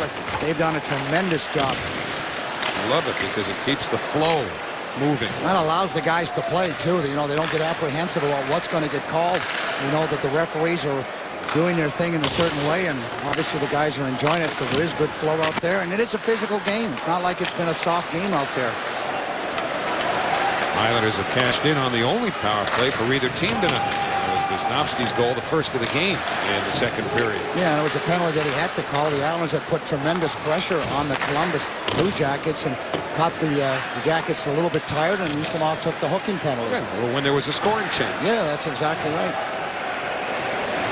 So Hamonic now in the Islanders zone. Hamonic weaves his way through traffic and steers it in behind the Columbus goal. Nick Keaton waiting for it. Tavares, bothered by Anisimov, gets help from Molson. Oposo chopped it towards the corner. Jump ball there. And Calvert just lifts it out of the zone. A little lob wedge there on cross ice. Tavares with Oposo and Molson. He went behind him to Molson. There the Poso going to the net. And now Savard. And in on right wing is Calvert. Given nothing there by Andrew MacDonald. Kept the stick down low on the ice. Was able to deflect that puck before it ever got to Nabokov. Andrew MacDonald has that long stick, as we've noted before. Calvert made a nice move to get away. Put it in front, but Como couldn't get the stick down. And it's cleared out by Oposo. 4:40 on third period. 2-0 Islanders. Looking to win their first 2 games of the year, and that has not happened very often. Only 5 times. Only once, believe it or not, during the Stanley Cup years. In 1980-81, the first year they defended the Cup. They won their first 2, and that was it. Took us a little while to warm up. In some ways, it's not surprising. Dubinsky looks to center. Thomas Hickey there. Nice play. Another good job by Thomas Hickey, putting his body in the right position. We've noted several times he's not the biggest guy, but he is smart and he knows how to play those angles very well. And that was a nice job in the corner on Dubinsky. Always talk about that Stanley Cup hangover. It's worse now than ever with the season going so much later. There's Wisnowski as he just trips up a little bit. Now watch Thomas Hickey. Takes away the passing lane, uses his stick, and then look, perfect positioning in the defensive zone and helps his team to make sure that there's no opportunity and the face-off is okay. Especially when you got Casey out there. Let's just see if he can continue his streak. Islanders with 2 other defensemen not dressed tonight. The veteran Matt Carkner, last year's first-round draft pick, Griffin Reinhart, who of course can still get that 9-game test drive, if you will, before the Islanders have to make a decision on whether to send him back to junior for 1 more year. Yeah, he really had a nice camp. One of the reasons why the Islanders have decided to keep him. He's big, he's strong, he's been smart. We're going to take a good, long, hard look at him. But these Islanders 6 defensemen have played very, very well, so making it very difficult to give the young guy an opportunity. Colin McDonald works it in deep. I was asking Jack Capuano the other day about Griffin Reinhart and whether it makes sense to play him a game here and then a game there, or to give him several in a row. Dubinsky tried to put it in front, it deflected. A penalty coming to the Islanders here, and the Blue Jackets will get their first power play. But Jack Capuano said when he does play Reinhart, assuming he does, he's going to try to give him several games in a row to let him get his legs and get a better feel for him. Hamonic to the box, the first Blue Jackets power play to follow. Well, the Islanders lead 2-0. They're going to have to find a way to kill a penalty as Travis Hamonic is in the box for high sticking. Watch the stick come up. There it is, right in the face area of Gaborik, and there's a good call as Nabokov's forced to make that save. But Travis Hamonic not in control of his stick. Hopes to spend the next 2 minutes of this game in the penalty box. Islanders don't mind Gaborik right there, by the way, on the bench, but you know he'll be out for the power play, having just been on. And now the Blue Jackets control the draw. And the penalty killers last night were perfect in 2 New Jersey opportunities, and Columbus went 1 for 3. So it's Anisimov trying to slip it through McDonald's legs, and Grabner chips it right into the Islander bench. 19 seconds into the Columbus power play. Well, the focus on the Blue Jack power play is James Rimouski. Well, they call him the Wiz, right, number 21, but they'll try to get it back to him and let that shot go. Dubinsky will be in front, or Anisimov looking for the deflection or the screen. And Casey Cizikas has been unbelievable. I think it's 12 of 12, but maybe he did miss one, because I haven't seen him miss one yet since I've been watching. But we won't argue with the statisticians, but that's a pretty good night for any centerman. Jack Johnson drops the puck. Johansson brings it in. He was knocked down by Cizikas. Hickey doesn't clear. Wisniewski tries to center, but Strike does. Yeah, Straight broke it up.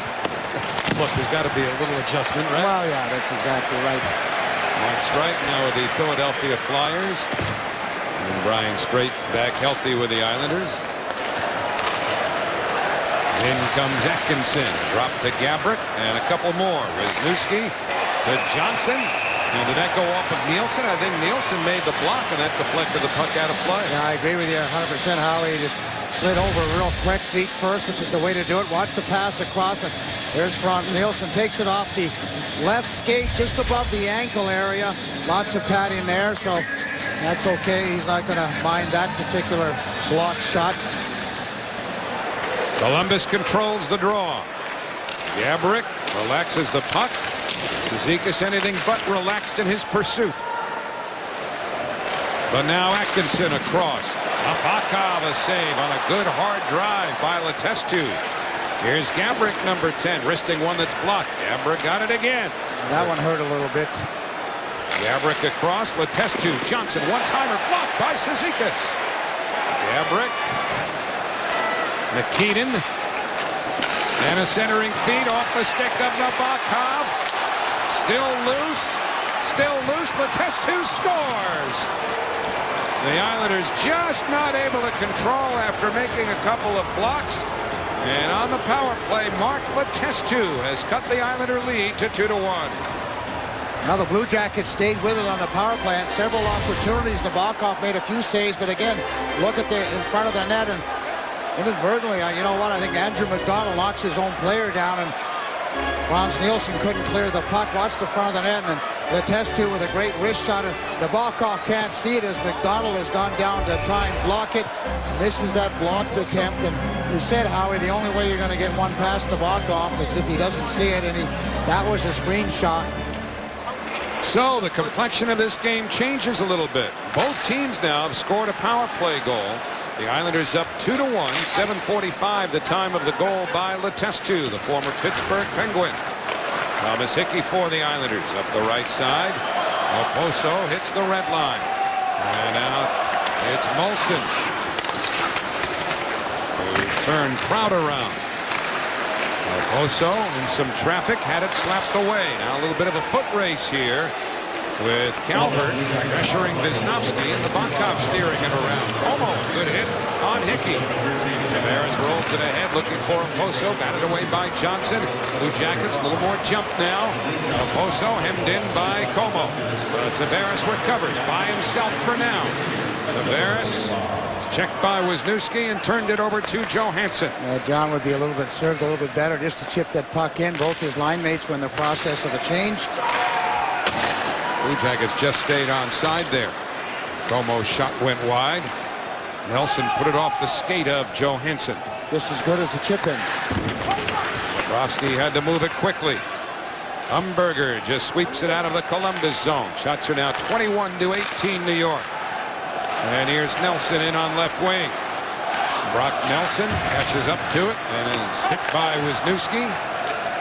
And the puck steered to the left wing to Umberger. He's caught by Bouchard as the puck is sent into the Islanders zone. Atkinson and Dubinsky through the assists on Letestu's goal at 7:45. Savard looks for Foligno. Straight would not permit it. Yeah, good play by Brian Straight. Held the blue line. Didn't allow Foligno to get control of the puck and then chip it in. So now Martin bangs it off the wall. Recovered by Foligno. Had to wait. Couldn't any longer. McKenzie's able to tag up. And Martin slips it back into the Columbus zone. Savard across. Nikitin with a long pass.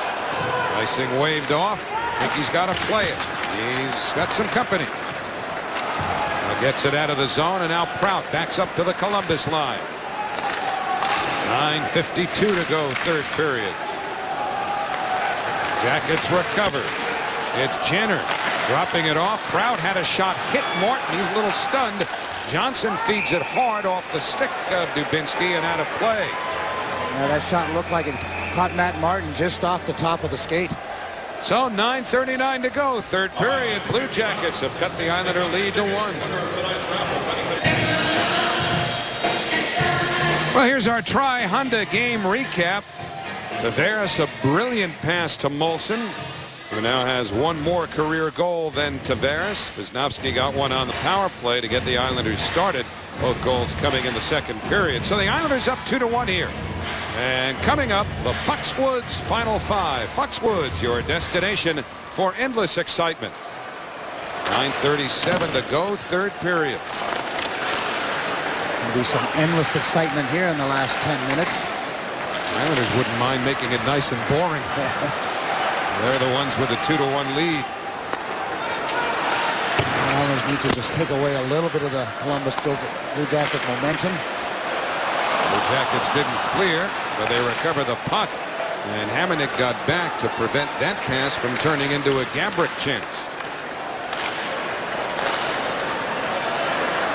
Johnson fires one. Bakov steers it aside. Hamonic for MacDonald. He's met by Gabrick. And then Hamonic around where Grabner waits. And Bailey, nice play with his skate, sending Nielsen in.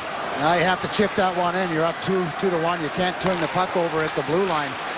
Frans Nielsen had no speed. There was nothing going to be happening there for the Isles on that transition play. Josh Bailey on for only his third shift of this third period before going to the bench. Calvert with Hickey stick checking. Wisniewski's drive blocked. But the Islanders don't clear until Tavares finds it and motors ahead into the Columbus zone. To the net. Bobrovsky juggles and holds, but a nice move by Tavares on Ryan Murray. Yeah, that's what the Islanders need, a little offensive thrust. When you have the opportunity, carry it. John Tavares does that. Watch him. He continues to keep his feet moving. Drives to the outside. A nice move to get the puck to the inside. There's the little tricky move. Lifts the stick up. Tries to get past Murray. Bobrovsky's there and quickly covers up that rebound. But get the puck to the net, and there's not a play. Let's chip and chase and get some forechecking going. You got to play in the offensive zone a little bit. Which is where the Blue Jackets have spent increasing amounts of time in this third period. Looking short side was Umberger. He scores! Nabokov never could control it. And I'm not sure whether ultimately another Blue Jacket was able to get a piece of it, but it was Umberger, an Islander killer from way back, who gives the Blue Jackets the 2-2 goal. Both goals coming in a span of 4 minutes and 18 seconds, and this game is all even. Well, the Blue Jackets carried wide. There you can see Umberger just throws it towards the net, and looks like Foligno just in between the legs of Regan or Donovan, and just somehow finds his way into the back of the net. There you can see Foligno. He just stayed with it, worked hard, and was able to flick the puck. There's Nabokov. I think that was knocked in by the Islander player himself, coming through to lend a hand, and he knocks the puck into his own net. So 2-2, and now Nikitin fires, and Nabokov stops the puck. And if you can hear quiet, that's what's happened here at the Coliseum. What was raucous for a good chunk of this game has turned into a very noticeable silence. Well, as you mentioned earlier on, again, watch Umberger go to the net, and the late Islander is pushing behind and coming right through, and that looks like Regan. Yeah, that's what he's saying to the referee. Hey, I was knocked down from behind, and you know what? He does have a little bit of a case there. He was pushes from behind. The referees have allowed these guys to play, so it's been play on, and you got to accept a little bit of the physical part of the game. Nikitin throws one to the net. Hickey made a block. And now Martin up for Colin McDonald. Martin goes into the corner hard against Savard. And again, the Blue Jackets emerge with a puck.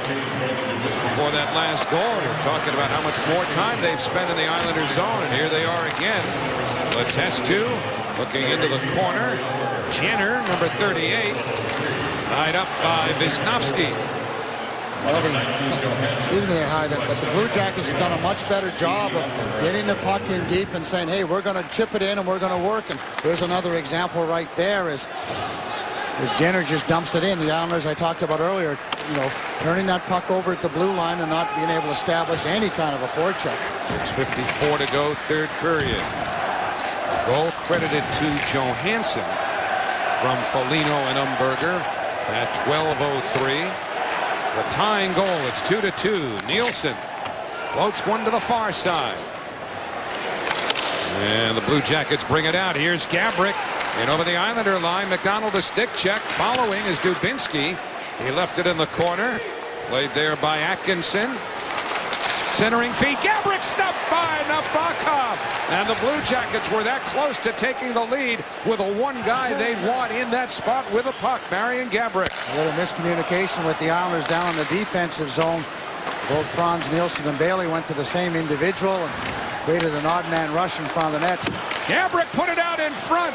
And it was Dubinsky getting it to the net. Nabokov stopped it. Back the other way comes Tavares. An elevated pass almost clipped Molson in the face. Poso works in the corner. Lost the handle. Calvert steers it to the far side. Donovan pinching. Tavares trying to get out of the pack. He does. He's surrounded. And finally turns it over, and up comes Calvert on left wing. That's the first time we've seen a pinch by the Islanders in the third period, so that might be an area where they have to learn to continue to take a few chances. Blue Jackets have outshot the Islanders 11-3 here in the third period, and that's pretty well the way things have gone territorially. 2-2 game now with 5:22 to go in the third. Brock Nelson for Regan. He's checked by Foligno. Johnson in there shoving away at Nelson. Just a 2-on-2 scrum until it comes loose. Bouchard to the blue line. Now to Hickey. Fires. Bobrovsky the save. Hickey keeps going deep. But Foligno recovers the puck and turns back. Chased by Regan. Nick Foligno hustles out of the Columbus zone. In over the Islander blue line. And Como's drive was blocked. Now it's the Blue Jackets continuing to get pressure. Savard around, looking behind the net, just a shade too far for Johansson. And Bouchard just chips it out of there. You're watching the Foxwoods Final Five. Foxwoods, your destination for endless excitement. Visit foxwoods.com now. Off the boards from Hickey. And now it's Savard in the Columbus zone. Each team with 23 shots and 2 goals. 4:21 to go, third period. McDonald for Cizikas. The Blue Jackets back. Wisnowski gave it up though. Martin carries in, shoots. Bobrovsky the save. McDonald left it in the corner. And the Jackets winning more of those loose pucks now too. Yeah, they've been able to come up the ice with speed. And as talked about, the Blue Jackets spending an awful lot of time in the Islanders zone. The Islanders have not done nearly as good a job of kicking the puck in and then having to be able to battle a little bit, sustain a little pressure. Now they chip it deep. Martin goes after Wisniewski with a puck in between them. Wisniewski muscles it over towards Jenner. And he lifts it out of there. And for the first time in a few minutes, the crowd engaged once again. And that could only help the Islanders. Almost like somebody just hit a button and turned the volume up. Now they're looking less than 4 minutes, just a little over 3, and they want to find a way for the Islanders to win the game, see if they can't boost them a little bit, give them that home ice advantage that they're always looking for. Johnson throws it into the corner. 3:08 remaining in the third. Tavares from Molson. Columbus line, he's surrounded as he often is, and the loose puck comes to Atkinson. Now to Gabrick, to the net, he shoots. Nabokov the save. Gabrick was able to get loose. Gabrick again. Round to Dubinsky. Brandon Dubinsky draped by Wisnowski. Dubinsky knocked down. Oposo on the puck. Oh, that's a dive. That's terrible. That's a terrible play and a terrible call by the referee. I don't like that call. The trail referee called it. The one closest to the play let it go. Yeah, let it go. And Dubinsky embellished that play. He's been doing it the whole time. And look at Wisnowski, is not happy. So a Columbus power play coming next.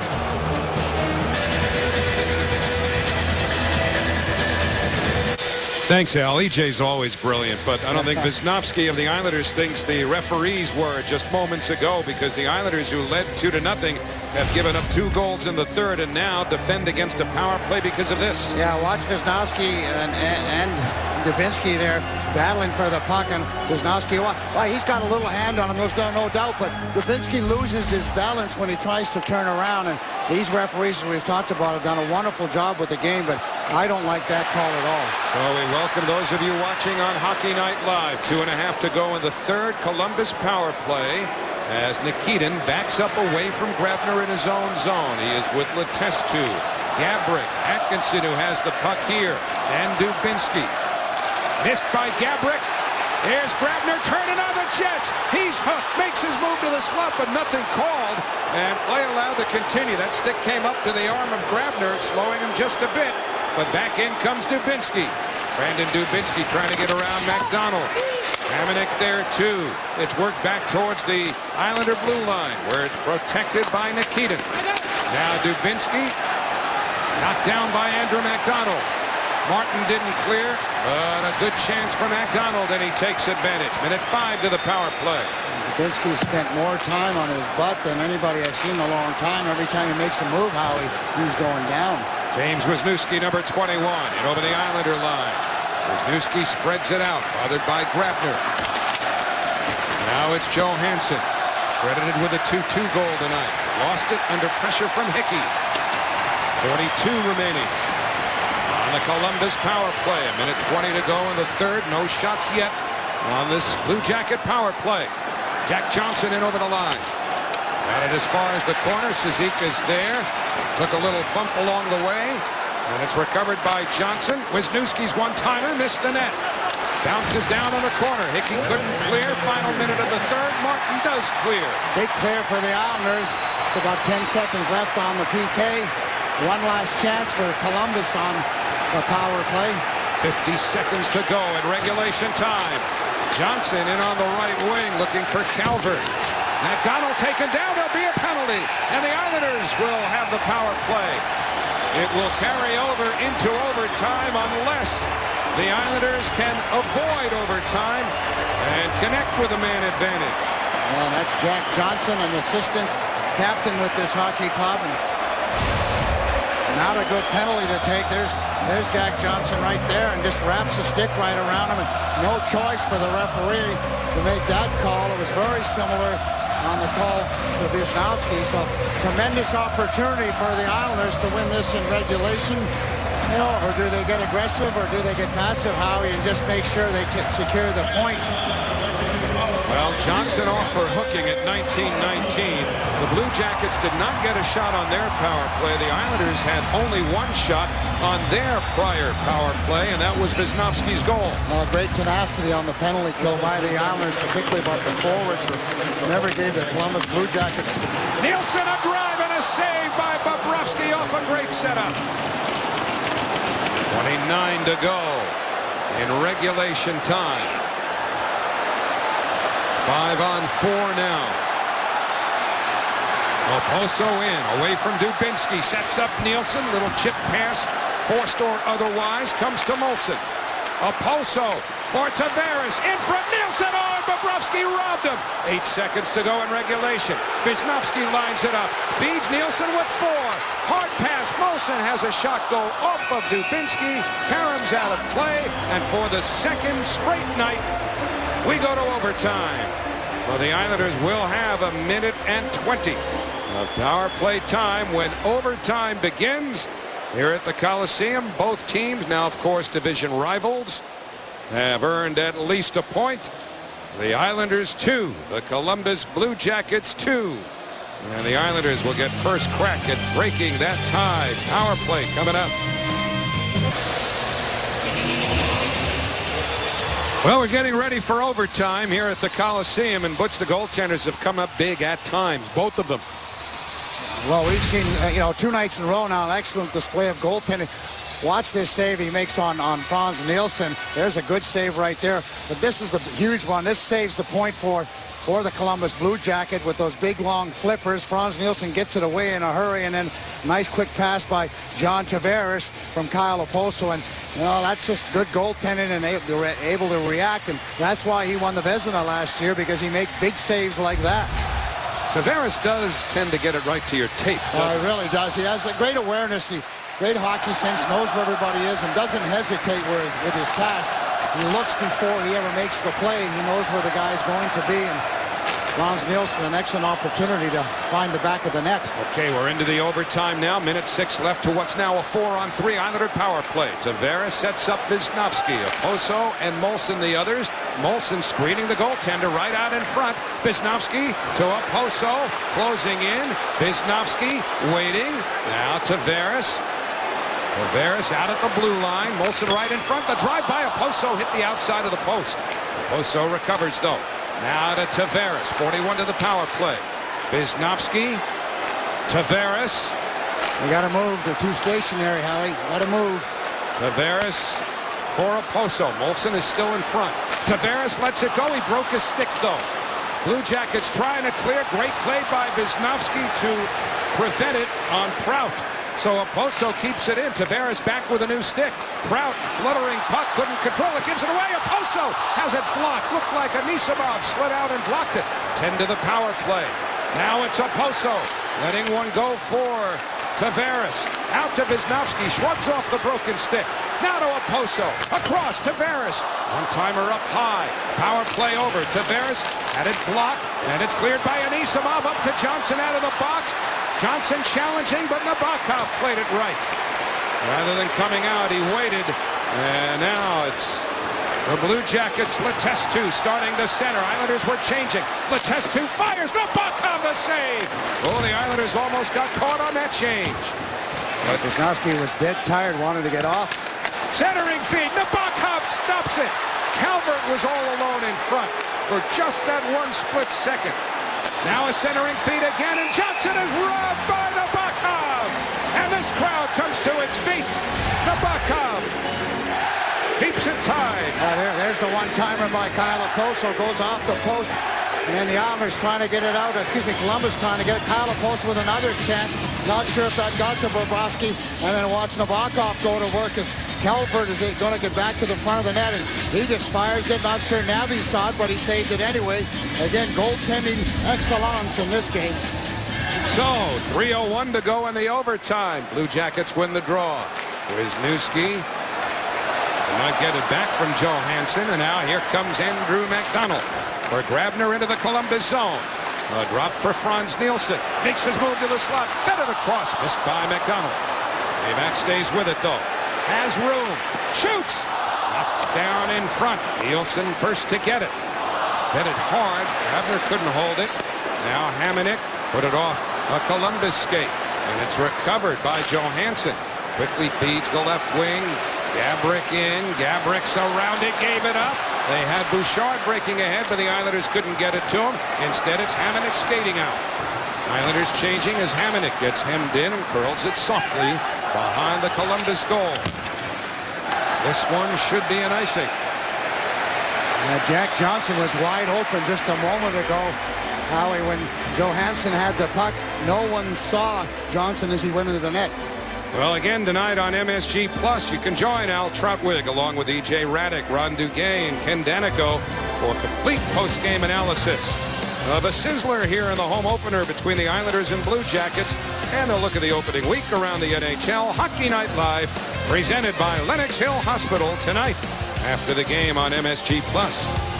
Timeout called by the Blue Jackets, and so the Islanders will report to their bench as a couple of the Jackets were already leaning over the boards, where Todd Richards lets him know what he's expecting. Yeah, well, Johansson was dead tired. He was just telling the coach, hey, I can't go. If you want me to go, you got to get somebody else. And Todd Richards obviously wants his centerman on the ice. The face-off being in the defensive zone. We'll get a chance for Jack Capuano to look at his crew and decide what he wants to do in the last couple of minutes, drawing out a couple of plays. He's got the chalkboard out there. Not a lot to diagram at this point in time. They've talked about 4-on-4 situations and what to do on face-offs, and if you lose it or if you win it. Last night's win, of course, was a shootout. And the Blue Jackets with a winning record. And there's 17 overtime games out of the 48 they've played during the truncated regular season. Tavares and Johansson will face off. 2:08 to go in overtime. Tavares wins the draw. Wisniewski has a shot blocked. And the Blue Jackets come out.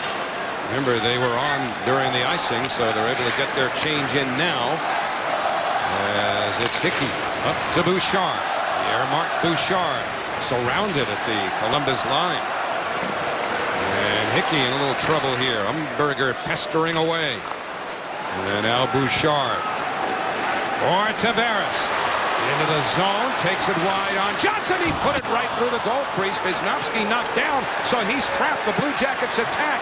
In on the right wing, Umberger. Johnson to the net. Umberger's shot stopped by Nabokov. They had Hickey sliding out. The Islanders in all sorts of trouble. But there again was Evgeny Nabokov. Yeah, Umberger was first trying to pass it to Johnson, who was coming up. Watch Umberger. He's going to try and make the pass to Johnson, but Hickey blocks it, and then he gets the rebound right off of Hickey's body. Watch Thomas Hickey's. He blocks it.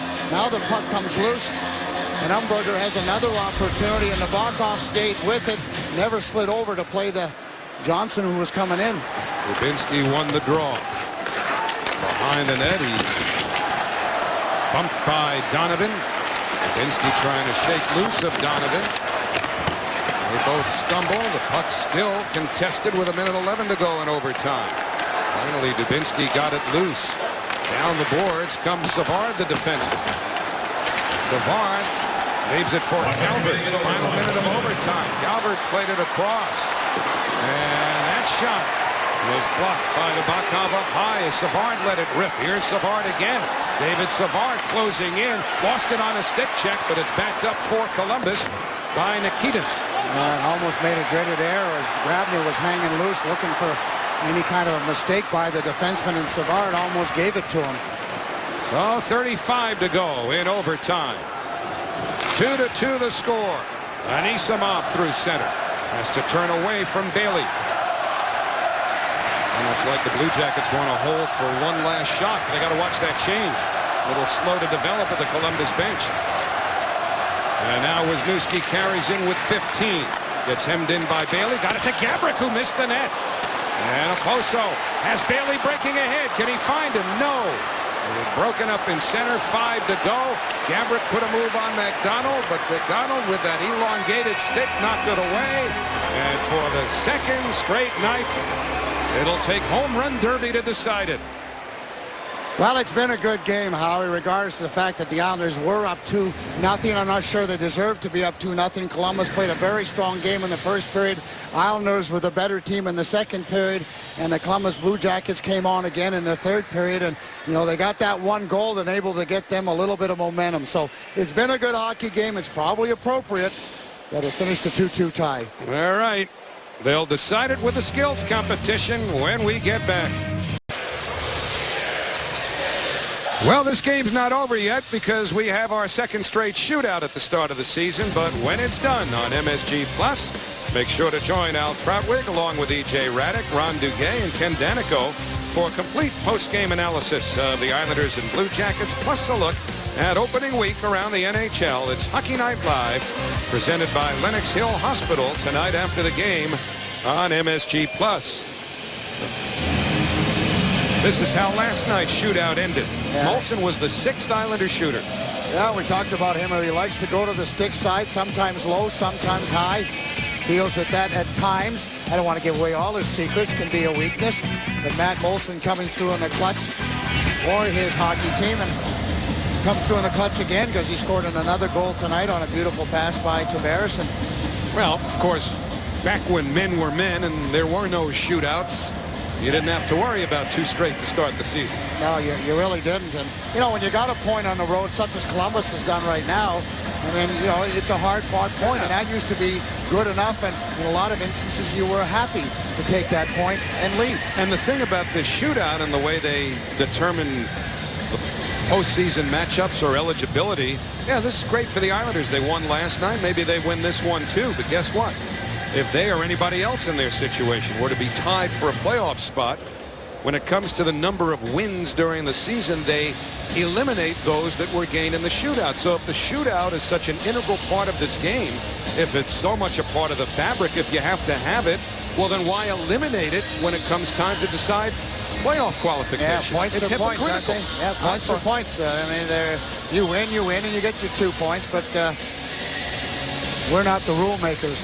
We just call the game, and John Tavares is not worried about what the rules are. He's probably going to have another chance to take part in the shootout. You'd have to think that Franz Nielsen will be another guy. He's very prolific on these shootouts. Well, Frans Nielsen is the hockey equivalent to Ricky Henderson, I suppose.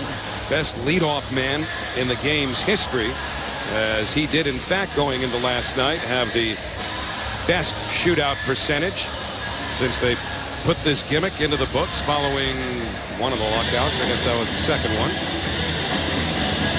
Well, Nick Bobrovsky is a guy that likes to go down, so you got to give him something to think about when you go in there.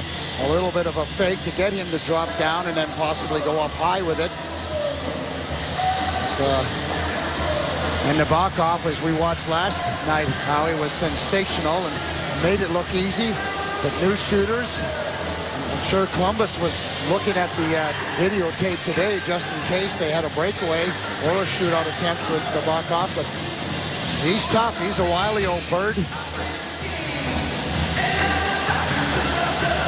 As we get the new clean sheet of ice with the Zambonis. And that's important, because you don't want the puck bouncing and rolling when you're obviously trying to decide the game. Well, but you know what happens late in the third period when it's bouncing and rolling. I mean, you got to deal with those things, but you want to try and give everybody, I guess. Get your buddy Smitty on the phone. Let's see what he thinks. He'd be piling up the snow in front of the crease, I'm telling you that. So, Michael Grabner, only one breakaway tonight, so that's, I said, that's about his average. Doesn't like shootouts, so I'm not sure if he'll get an opportunity, but the Islanders, I would think, would definitely shoot first. The Islanders seem to be pointing at something on the bench. I'm not sure what. Well, they're also talking to some of the maintenance people in the corner who fix the ice or maintain it anyway, and I'm not sure exactly what it is that they might have spotted that could be problematic. Maybe they didn't do a real good job of cleaning the ice down there in front of Bobrovsky. Now both goaltenders have played very well in this 2-2 hockey game. Number of big saves at key times. Bobrovsky on that late power play and the power play before. And some tremendous opportunities for the Blue Jackets.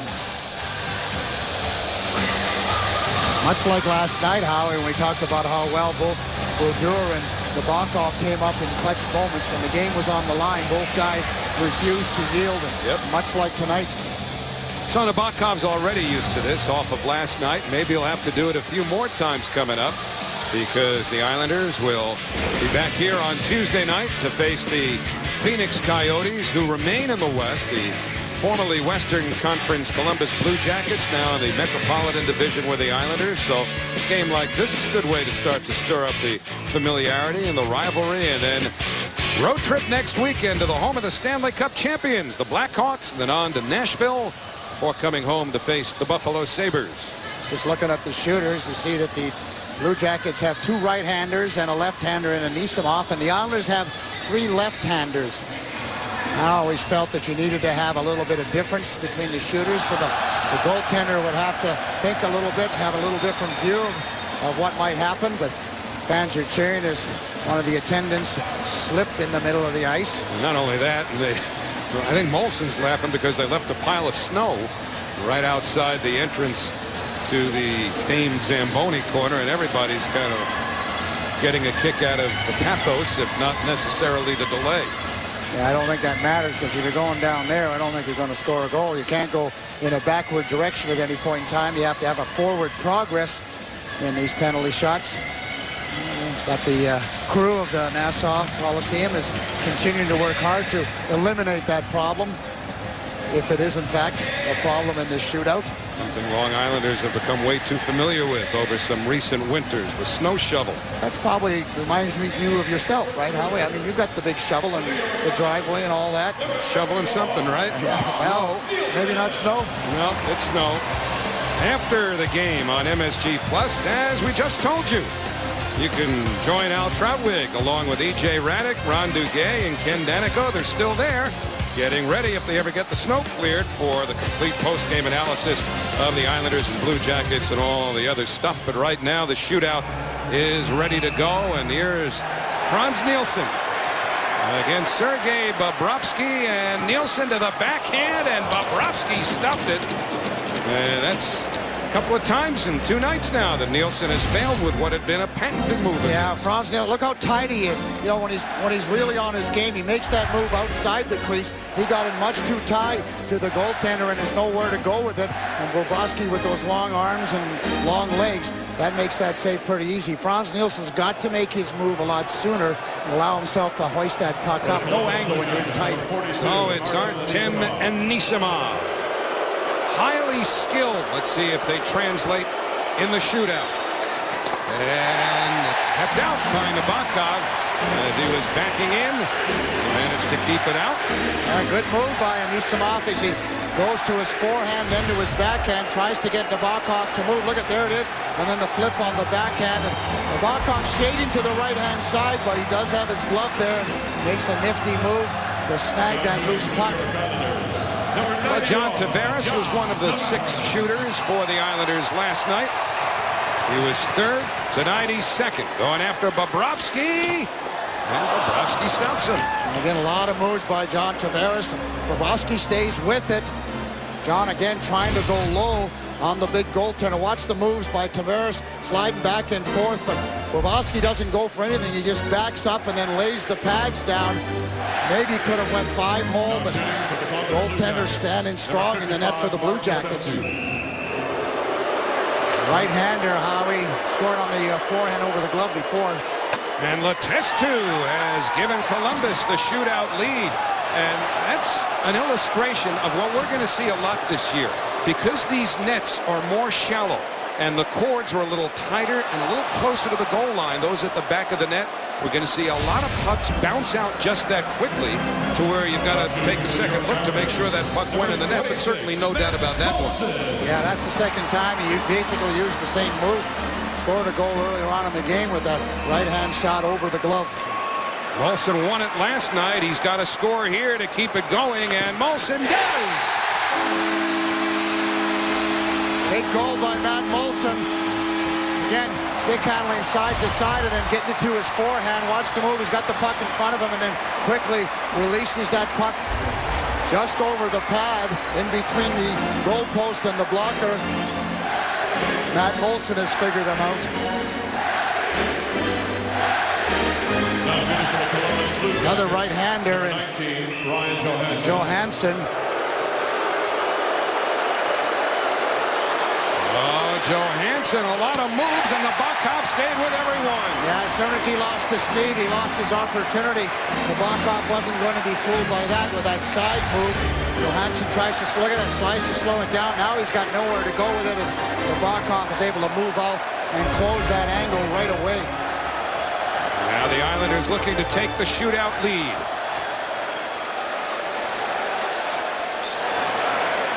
Josh Bailey, number 375 hitter. And Bailey makes his move. Bailey shooting, and Bobrovsky the save. Trying to go 5-hole all the way. Josh came in from the forehand side, took a good look at the goaltender, saw the 5-hole. He's got his head up. There's the 5-hole right there, but hits the pads. Bobrovsky doesn't really make the save. He just has position, and it hits those big flippers. So advantage Blue Jackets. And Cam Atkinson, out of Boston College, Connecticut kid. And Atkinson has won it for Columbus. The Blue Jackets, who trailed 2-0, get the bonus point and win the shootout and are credited with a 3-2 victory. Just a tremendous move by Atkinson as he faked to his forehand and then with the quick hands and the quick feet was able to get to the outside of Nabokov. And this will be a disappointing point for the Islanders coming out in the third period, Howie, and up 2 goals. And we talked about, last year their inability to sustain the lead. Watch the move, and there's the quick pull of the forehand and fooled Nabokov. And he's the only guy that's fooled Nabokov this year so far. Give Atkinson full credit as he's able to get that puck through the crease and finish off. But I thought the Islanders played a pretty solid game, but obviously didn't have as good a third period as they would have liked to. So what was a 2-0 lead became an overtime and then a shootout. And Sergei Bobrovsky, last year's Vezina Trophy winner, helps the Blue Jackets to a 3-2 win. We'll be back in a moment.